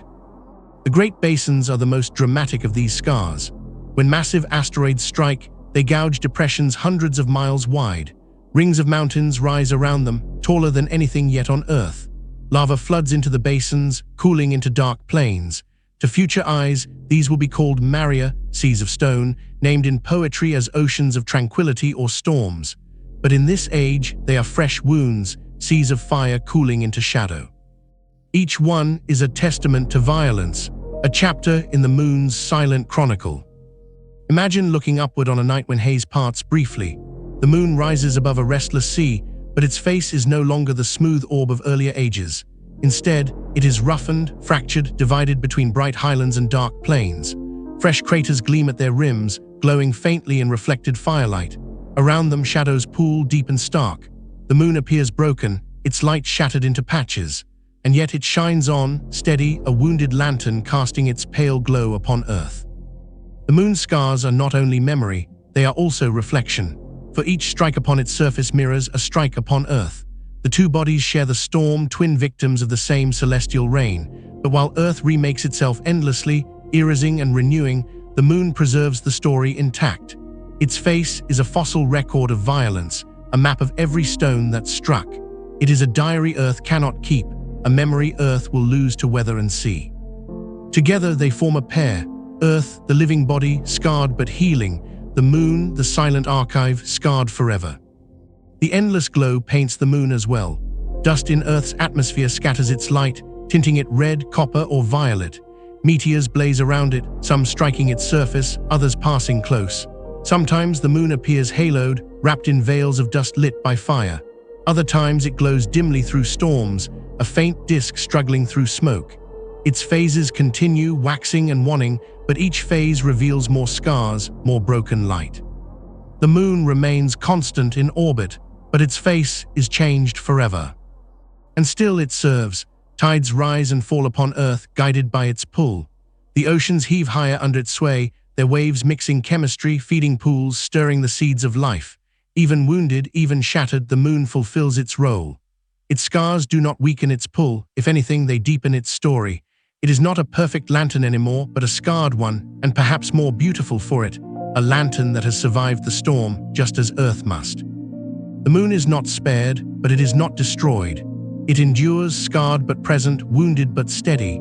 It becomes a symbol of resilience, a companion that shares Earth's pain and reflects its endurance. In ages to come, creatures will look up and see its face, never guessing that those dark plains are scars of fire, never knowing that its craters are the memory of a storm that nearly unmade the world. But in this age, the truth is clear. The moon is the record keeper, the archive, the mirror of Earth's torment. And so, as Earth turns beneath skies alive with fire, the moon circles endlessly, its face bright and broken. Together, they endure the bombardment, one remaking itself, the other remembering. The shattered moonlight is not an end, it is a testament. It is the silent vow of the cosmos that even storms of fire can be survived, that even wounded light can shine. This is the age of the shattered moon, and the age when its scars become the stars of Earth's nights. The storm has torn at Earth for millions of years. Stone has rained from the sky, oceans have boiled, mountains have fallen, and the air itself has glowed with fire. Yet still the planet turns. Still the seas rise and fall beneath the wounded moon. Still the crust, though cracked and scorched, gathers itself together. For all its suffering, the Earth does not yield. This is the age when resilience begins to show, the resilience of stone and sea. The crust bears the most visible testimony. It is fractured, yes, crisscrossed with scars, broken by craters, melted into lakes of lava. But each fracture heals. Each molten wound cools into new plains of stone, hard and unyielding. Mountains toppled by impacts rise again in new forms, built from molten flows and shattered debris. The land is not the same from one century to the next, but it does not vanish. It endures, reshaping itself endlessly, folding wounds into its growing body. The crust is no longer the fragile skin of a newborn world. It is becoming a shell, a surface toughened by fire. The oceans, too, prove their endurance. They are boiled, beaten, torn apart by tsunamis, yet they return again and again. Each impact that vaporizes their waters is answered by comets that deliver fresh ice, by rains that fall from steam-choked skis. The seas deepen, not shrink. They absorb the blows of falling stones, cushioning the land, spreading the energy of impacts across their depths. They swallow fragments of comets and asteroids, dissolving their gifts into chemistry. They groan under the storm, but they do not give way. The oceans endure, swelling larger, richer, more capable of cradling the seeds of life. Imagine the rhythm of this resilience. A great impact strikes the sea, boiling water into vapor, raising waves that scour continents. For a time, the basin is emptied, its floor a glowing crater. But steam condenses, rain falls, rivers rush, and the basin fills again. Within centuries, sometimes even decades, the sea is whole once more. The scar remains, but it is hidden beneath waves. The ocean heals itself with patience, folding each blow into its depths. The air, too, reveals its resilience. It is choked with dust and ash, thick with gases from volcanoes and impacts, yet it persists as a cloak around the planet, refusing to be stripped away. Meteors burn within it, spared from striking the surface by its friction. Storms rage, lightning flashes, but the atmosphere endures. It thickens, grows richer, filled with carbon, nitrogen, and water vapor. It becomes not only a shield but a womb, protecting the planet even as it grows volatile. The air is not destroyed by the storm. It is strengthened by it, made heavier, more complex, more fertile. Even the hidden places, the deep mantle, the silent trenches of the oceans, reveal resilience. The mantle rolls steadily beneath the crust, its convection undisturbed, its plumes feeding volcanoes that remake the surface. It does not falter under the blows. It absorbs them, shifting and adjusting, but continuing its endless rhythm. In the deep oceans, hydrothermal vents thrive, fed by heat from within, sheltered from the fury above. Around their chimneys, minerals weave chemical patterns undisturbed, the first rehearsals of life continuing even in chaos. The moon, silent witness, shows resilience of another kind. It cannot heal, cannot erase its scars, but it endures them. Each crater, each basin is absorbed into its face. It carries its wounds without complaint, without breaking. It is the archive of resilience, a lantern whose light shines steady despite its scars. The moon proves that endurance can be quiet, that survival can be written not in healing, but in memory. The Earth's resilience is not passive. It is active, a constant response to every blow. Stone cracks, then heals. Seas boil, then refill. Air chokes, then clears. The cycle repeats endlessly, each round leaving the planet a little stronger, a little richer, a little more capable of bearing the storm. What might have shattered a younger Earth now only wounds it, and the wounds themselves become part of its body. Imagine again the shoreline of this world. A great wave crashes, sweeping inland, tearing away cliffs and valleys. The land is scarred, but within years the sea carves new beaches, the rivers trace new paths, the rain smooths the broken stone. Another impact hurls lava across plains, burying valleys, but within centuries the lava cools, hardens, and becomes the foundation for future mountains. Nothing is lost, everything is transformed. This is the rhythm of resilience, not resistance, but adaptation. And through this resilience, possibility grows. Pools along the coasts, though often destroyed, return again and again. Each new pool gathers fresh minerals from the air, fresh organics from comets, fresh sparks from lightning. Each new pool continues the experiment, building upon what came before. In the deep, vents continue to exhale chemistry into the oceans, feeding molecules with energy. Life does not yet stir, but the ground for it is prepared. Resilience is not only survival, it is foundation. The storm continues, but it no longer seems one-sided. The Earth is not only a victim, it is a participant. It absorbs blows, reshapes itself, folds destruction into growth. It suffers, but it learns. It is being tempered, hammered into strength, its oceans enriched, its crust toughened, its atmosphere deepened. Resilience is not only endurance, it is transformation. The Earth turns, its face scarred but steadfast, its seas restless but enduring, its air heavy but alive. The bombardment rages on, but the planet reveals its truth. It cannot be broken. Stone heals, seas return, air endures. The Earth is resilient, and in its resilience lies the promise of all that will come. This is the age of resilience, when stone and sea prove their strength, when the planet shows that it can survive the storm. And because it survives, it prepares the way for life. For millions of years, the Earth has been struck without pause. Fire has fallen from the sky, oceans have boiled, the land has been broken and remade 1,000 times. But storms, no matter how fierce, do not last forever. Even the great rain of stone that has scarred earth and moon begins, at last, to falter. The tempest wanes. It does not end all at once. The skies do not suddenly clear, nor do the seas grow instantly calm. Instead, the change is gradual, a slow lessening of fury that takes thousands upon thousands of years to reveal itself. The heavens are still alive with meteors, but their numbers are thin. Where once hundreds fell in a single night, now only dozens streak across the sky. They still burn bright, they still roar as they strike the surface, but their cadence has slowed. The unbroken torrent becomes a steady rain. The storm, for all its rage, is beginning to exhaust itself. The earth feels the difference. Nights, once brighter than day with the endless glow of meteors, now hold moments of darkness again. Stars peek through the haze in rare hours when the dust thins. The moon, though still scarred by new blows, no longer glows each night with fresh fire. Its face is crowded with craters, but the rate of change slows. It remains the wounded lantern, but its light is steadier, less often fractured by sudden flashes of new scars. The oceans, too, begin to settle. Waves still rise in tsunamis when great impacts strike, but the intervals between such catastrophes lengthen. The seas remain restless, stirred by storms and boiling vents, but they have more time to recover between assaults. Steam still billows upward when stones fall into their depths, but now the scars heal more quickly, the waters returning to their restless rhythm. The oceans sigh with relief, though they still groan under the weight of fire. The crust, once fractured daily, begins to rest.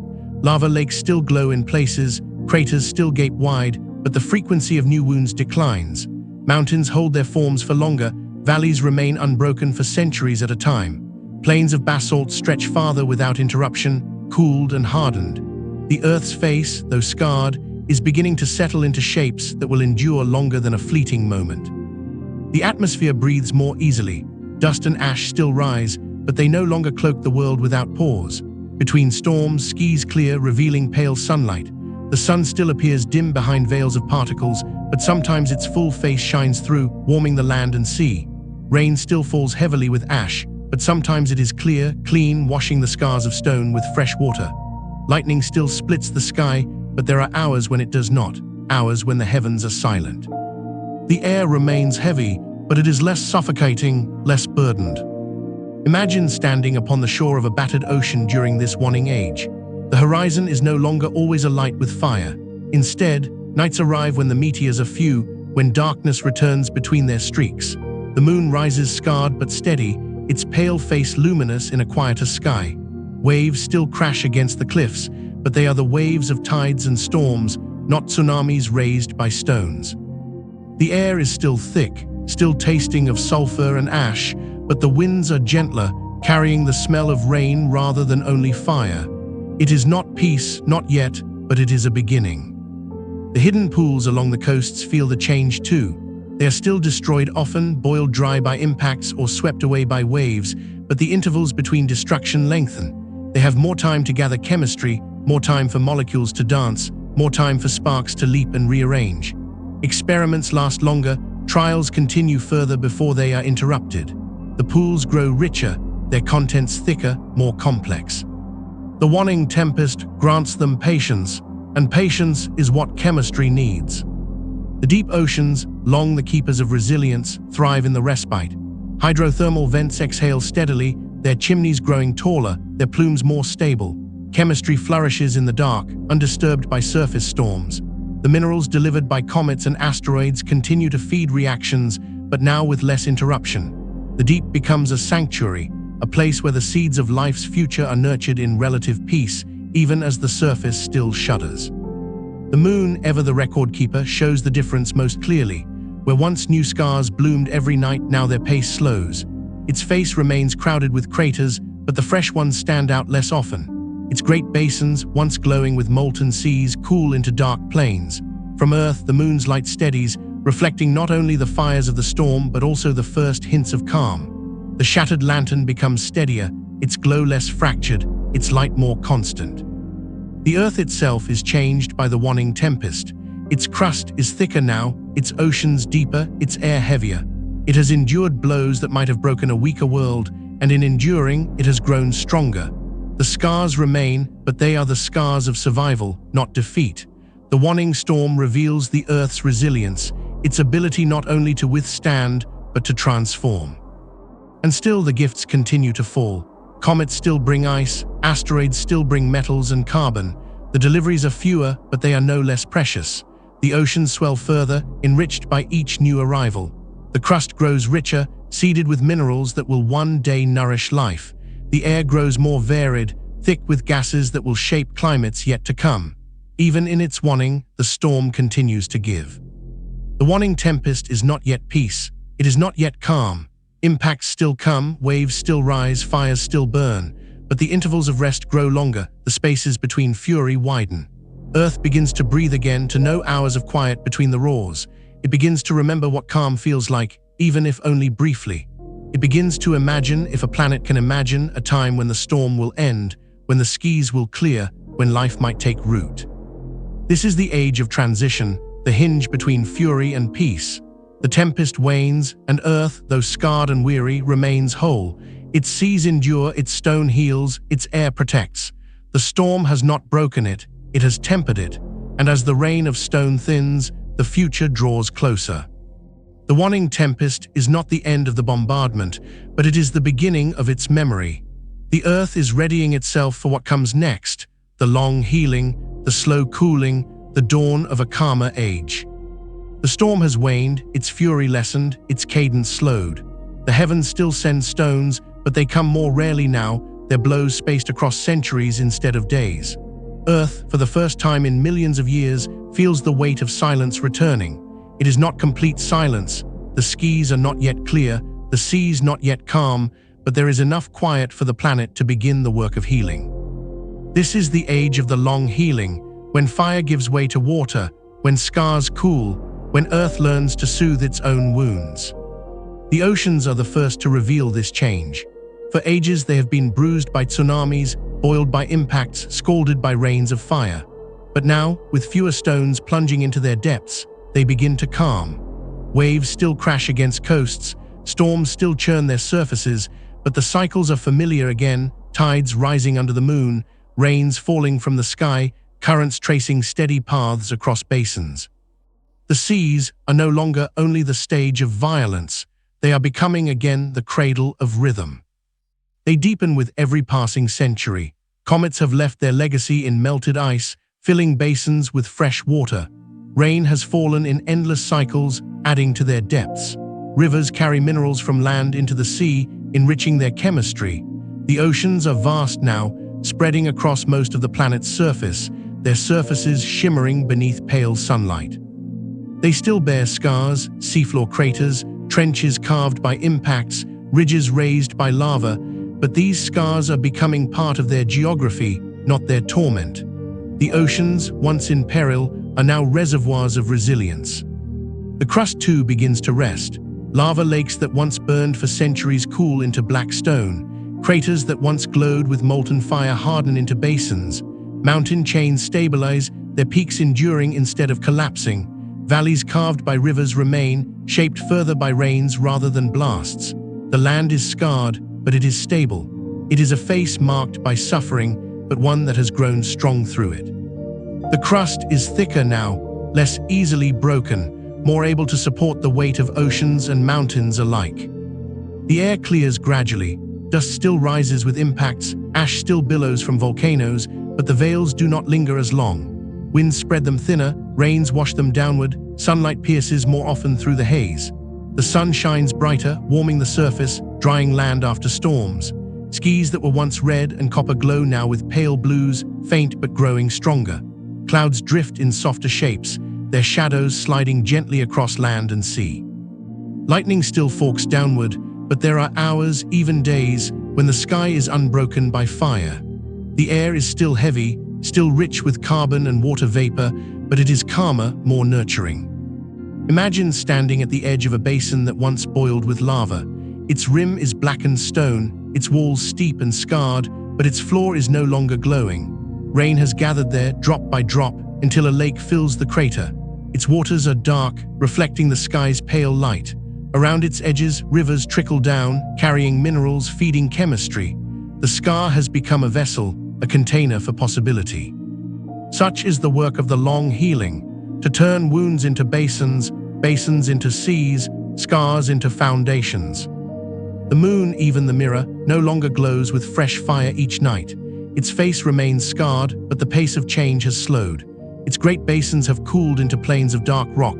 Its craters are sharp but silent. From Earth, the moon shines steady again, pale and broken but calm. Its phases resume their familiar rhythm, waxing and waning in quiet procession. It is no longer the shattered lantern of firelit nights, but the steady lantern of healing skies. The hidden places thrive most in this healing age. Pools along the coasts last longer, surviving not just days or weeks but years. They gather rain, minerals, and the gifts of comets, their waters thick with chemistry. Molecules persist, chain themselves into longer patterns, experiment with stability. Lightning still sparks, but it strikes into pools that are ready, pools that have had time to prepare. In the deep oceans, hydrothermal vents exhale steadily, their plumes rich with minerals. Around their chimneys, chemistry grows more daring, more complex. The healing above grants time for creation below. The Earth is quieter, but it is not idle. Its mantle still rolls, feeding volcanoes, reshaping continents. Its oceans still churn, carving coasts, stirring currents. Its air still shifts, weaving storms and rains. But the rhythm is slower now, less frantic, more deliberate. The Earth is no longer merely enduring blows. It is shaping itself, stabilizing itself, preparing itself. The long healing is not only recovery, it is preparation. And through this healing, possibility blossoms. Pools last long enough for chemistry to persist. Oceans remain stable enough to cradle complex molecules. The atmosphere clears enough for sunlight to drive reactions. The Earth, scarred and battered, is becoming ready. The storm has not only tempered it, it has seeded it. The healing gathers those seeds, nurtures them, holds them close. Imagine a night during this age. The sky is not empty, for meteors still fall, but they are fewer, scattered, occasional. Stars shine between them, sharp and steady. The moon rises, pale and scarred, but calm. The ocean reflects the sky, shimmering in silver rather than red. Waves lap against the shore, steady, unhurried. Pools along the coast glimmer faintly, catching moonlight, their waters thick with the chemistry of gifts from afar. The air is cool, the wind gentle. It is not yet peace, but it is healing, and the healing feels like promise. The long healing will last for millions of years. It is not a swift recovery, but a slow one, measured in the patience of stone and sea. But with every passing century, the scars grow quieter, the storms grow softer, the skies grow clearer. The Earth, though wounded, is whole. It carries its scars as memories, but it also carries the seeds of what will come. Long healing is not the end of change. It is the pause between tempests, the gentle hand that soothes before the next great act.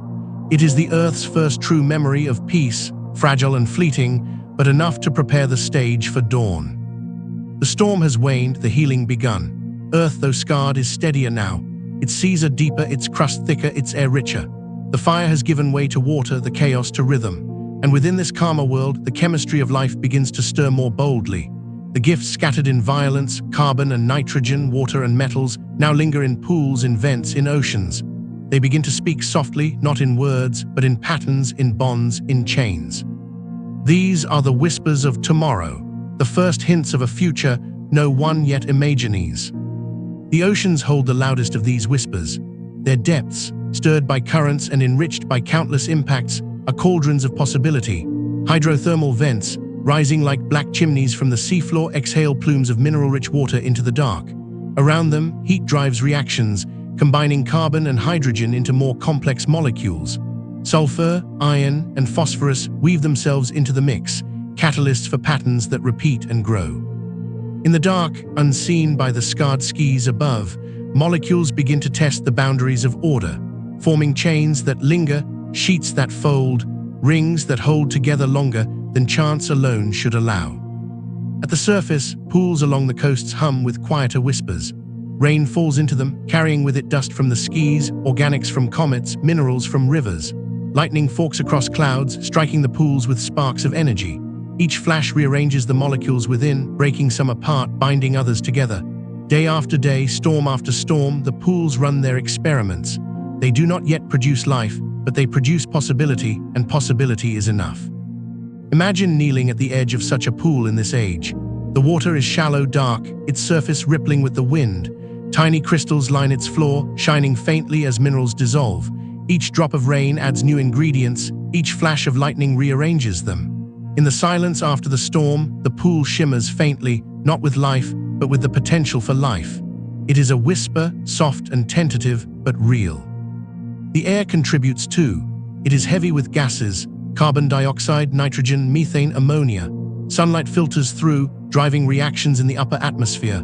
Compounds form and fall as rain, feeding the oceans and pools with new molecules. Each drop of water carries whispers from the sky, adding them to the planet's growing library of chemistry. The air, once only a cloak of protection, has become a collaborator, weaving its own patterns into the story. The land, though scarred, also speaks. Craters that once glowed with lava now hold lakes, their waters enriched by minerals leached from stone. Basins carved by impacts become laboratories where chemistry gathers and evolves. The scars of bombardment, once wounds, now serve as vessels for creation. Earth's memory of suffering becomes Earth's gift to the future. The moon, faithful companion, does not share this chemistry. It remains silent, scarred but barren, its surface dry and airless. But its pull stirs tides in Earth's oceans, mixing waters, bringing nutrients from the deep to the surface, driving currents that carry whispers from one shore to another. The moon's scars are memory, but its gravity is collaboration. In silence, it contributes to Earth, tomorrow. The whispers are fragile. They are interrupted by storms, by eruptions, by the occasional late impact. Pools dry, molecules break, chains dissolve. But the intervals of quiet are longer now, the experiments more persistent. Reactions last longer, complexity builds, patterns repeat more often. Each failure leaves behind fragments, and fragments accumulate. Over centuries, over millennia, the whispers grow louder, more insistent, more confident. In the deep vents whisper of continuity. They are constant, steady sources of heat and chemistry, undisturbed by surface storms.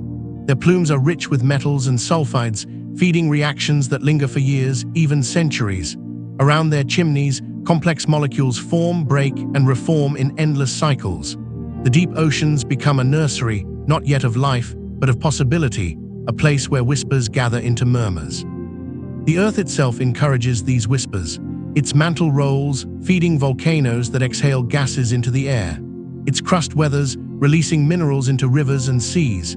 Its oceans mix, carrying whispers from shore to shore. Its atmosphere filters sunlight, driving reactions in pools and skis alike. Every part of the planet, once a participant in fury, is now a collaborator in possibility. Imagine a night during this age. The sky is mostly clear, stars shining in sharp light, meteors still falling but rarely softly. The moon rises, scarred but steady, its pale glow painting silver paths across the sea. Along the coast, pools glimmer faintly in moonlight, their waters thick with chemistry. Lightning flashes on the horizon, its sparks rearranging molecules in silence. The air is cool, the ocean calm, the land quiet. In this stillness, whispers ripple across the planet, whispers of chains forming, patterns repeating, molecules testing stability. They are whispers of tomorrow, carried in silence, waiting for the right moment to grow louder. The whispers do not yet become life. That moment is still far in the future. But they are the beginning, the first breath of possibility, the first hint that the storm has not only scarred the world but prepared it. The bombardment gave the ingredients, the healing gave the time, and now chemistry gives the whispers. The tomorrow they promise is not yet visible, but it is coming, carried in every pool, every vent, every drop of rain. This is the age of whispers, when the earth, though scarred and weary, hums softly with potential. No eyes see it, no ears hear it, but the whispers are real. They are the threads of tomorrow, woven quietly into the fabric of today. The bombardment has raged for hundreds of millions of years. Fire has fallen, seas have boiled, mountains have been torn apart and remade. The earth has endured, scarred but unbroken, enriched by the fury, tempered by the blows. Now at last the storm is fading. The sky grows quieter, the seas calmer, the land steadier. After an age of endless violence, the world begins to breathe again. This is the path toward dawn, the Archean dawn, when the earth becomes ready for life. The skies change first. For so long they have been ablaze with meteors, streaks of fire filling every night. Now though meteors still fall, they are fewer, scattered and occasional. The heavens darken again, stars gleam sharp and steady, constellations trace themselves across the sky. The moon rises, scarred and silent, its face now fixed in memory, no longer reshaped each night by fresh craters. Its pale light shines steadily, reflecting upon calmer seas. The air, though still heavy with gases, clears enough to show the sun's full face again, golden and bright. Days return to brightness, nights to darkness. The endless glow fades into memory. The oceans, vast and deep, settle into rhythm. They no longer boil daily under impacts. They stretch wide and calm, their surfaces reflecting skies of blue and silver instead of red and copper. Waves still crash against coasts, storms still sweep their surfaces, but these are familiar rhythms, not chaos. Tides rise and fall under the moon's steady pull, carving beaches, mixing waters. The seas, enriched by comets, thick with minerals, are now true oceans, stable, enduring, ready to cradle life. The crust, too, has grown quiet. Lava lakes that once glowed endlessly have cooled into plains of black stone. Mountains rise and remain, valleys deepen and endure. Rivers trace steady paths from highlands to seas, carving canyons, feeding lakes. Craters that once blazed with fire now hold water, their basins transformed into lakes and inland seas. The land, though scarred, has found stability. It no longer remakes itself daily, but slowly, patiently, in the rhythm of continents. The atmosphere, once thick with smoke and ash, grows clearer. Dust still rises from volcanoes, gases still mix in storms, but the veils no longer smother the world without pause. Sunlight pours more freely, warming land and sea, driving winds and rains. Clouds drift in softer shapes, shading valleys, watering coasts. Lightning still flashes, but it is no longer constant, no longer the only source of light at night. The air is still rich with carbon dioxide, nitrogen, and water vapor, but its restlessness has calmed. It has become not just a shield, but a climate, a system that shapes weather and seasons. Imagine standing on the edge of the ocean at this dawn. The sky above is blue, dotted with white clouds. The sun gleams on the water, its light scattering into ripples of gold. The moon rises at night in silence, its scarred face glowing calmly. The stars return, scattered across a dark sky, their patterns sharp against the black. The sea reflects them, shimmering, steady. The land is quiet, rivers running softly to the ocean, valleys lush with minerals, mountains dark against the horizon. The world is still raw, still scarred, but it is calm, and its calm feels like promise. In pools along the coast, whispers grow stronger. Chemistry continues, molecules lingering longer, chains growing more complex. Sparks from lightning, warmth from the sun, minerals from rivers, all work together in steady cycles. For the first time, pools last for decades, even centuries, unbroken by impacts. They gather and concentrate, weaving whispers into murmurs. In the deep, hydrothermal vents exhale steadily, feeding their plumes into dark waters. Around them, chemistry flourishes, complex molecules forming and reforming in cycles unbroken for ages. The experiments continue without interruption, layering possibility upon possibility. The Earth itself feels different. It has grown into its body, no longer a restless newborn, but a young planet with rhythm, with stability. Its mantle rolls steadily, its crust thickens, its oceans endure. It has learned to survive storms, to heal scars, to endure change. It is no longer the fragile world of its birth. It is the strong world of its youth, ready to carry life. The moon remains above, scarred and silent, its pull steady, its glow constant. It keeps the tides moving, mixing the seas, stirring the chemistry of coasts. Its scars remain as reminders, but they are not wounds anymore. They are history, memory, testimony to what has been endured. Earth carries no such visible diary, for it heals and remakes itself, but the moon remembers for both. Together they stand, Earth, the living body, moon, the scarred witness. The Archean dawn is not yet life, but it is readiness. The bombardment has enriched the Earth with water, carbon, nitrogen, phosphorus, and countless other gifts. The healing has given it calm, rhythm, stability. Now chemistry has the time it needs, the patience it requires to move toward the next step. The Earth is a crucible filled with ingredients, tempered by fire, cooled by water, stirred by tides and storms. It is ready. Imagine the first true morning of this dawn. The sun rises golden, its light scattering across calm seas. The sky is pale blue, the air thick but breathable in some imagined future sense. The moon sets beyond the horizon, scarred but steady. Stars fade into daylight, their brilliance replaced by the glow of a warming world. Waves lap against the shore, rivers feed the sea, winds carry clouds across the land. Pools shimmer in the morning light, their waters thick with chemistry, their surfaces trembling with whispers of tomorrow. It is a calm morning, but beneath its calm hums the echo of all that has come before: the storm, the fire, the fury, the resilience, the healing. The Earth is no longer only a survivor, it is a beginning. Its scars are not only memories, they are foundations. Its oceans are not only water, they are wombs. Its air is not only a cloak, it is a catalyst. The bombardment has ended, but its gifts remain. The storm is over, but its legacy is tomorrow. This is the end of the Hadean tempest and the beginning of the Archean dawn.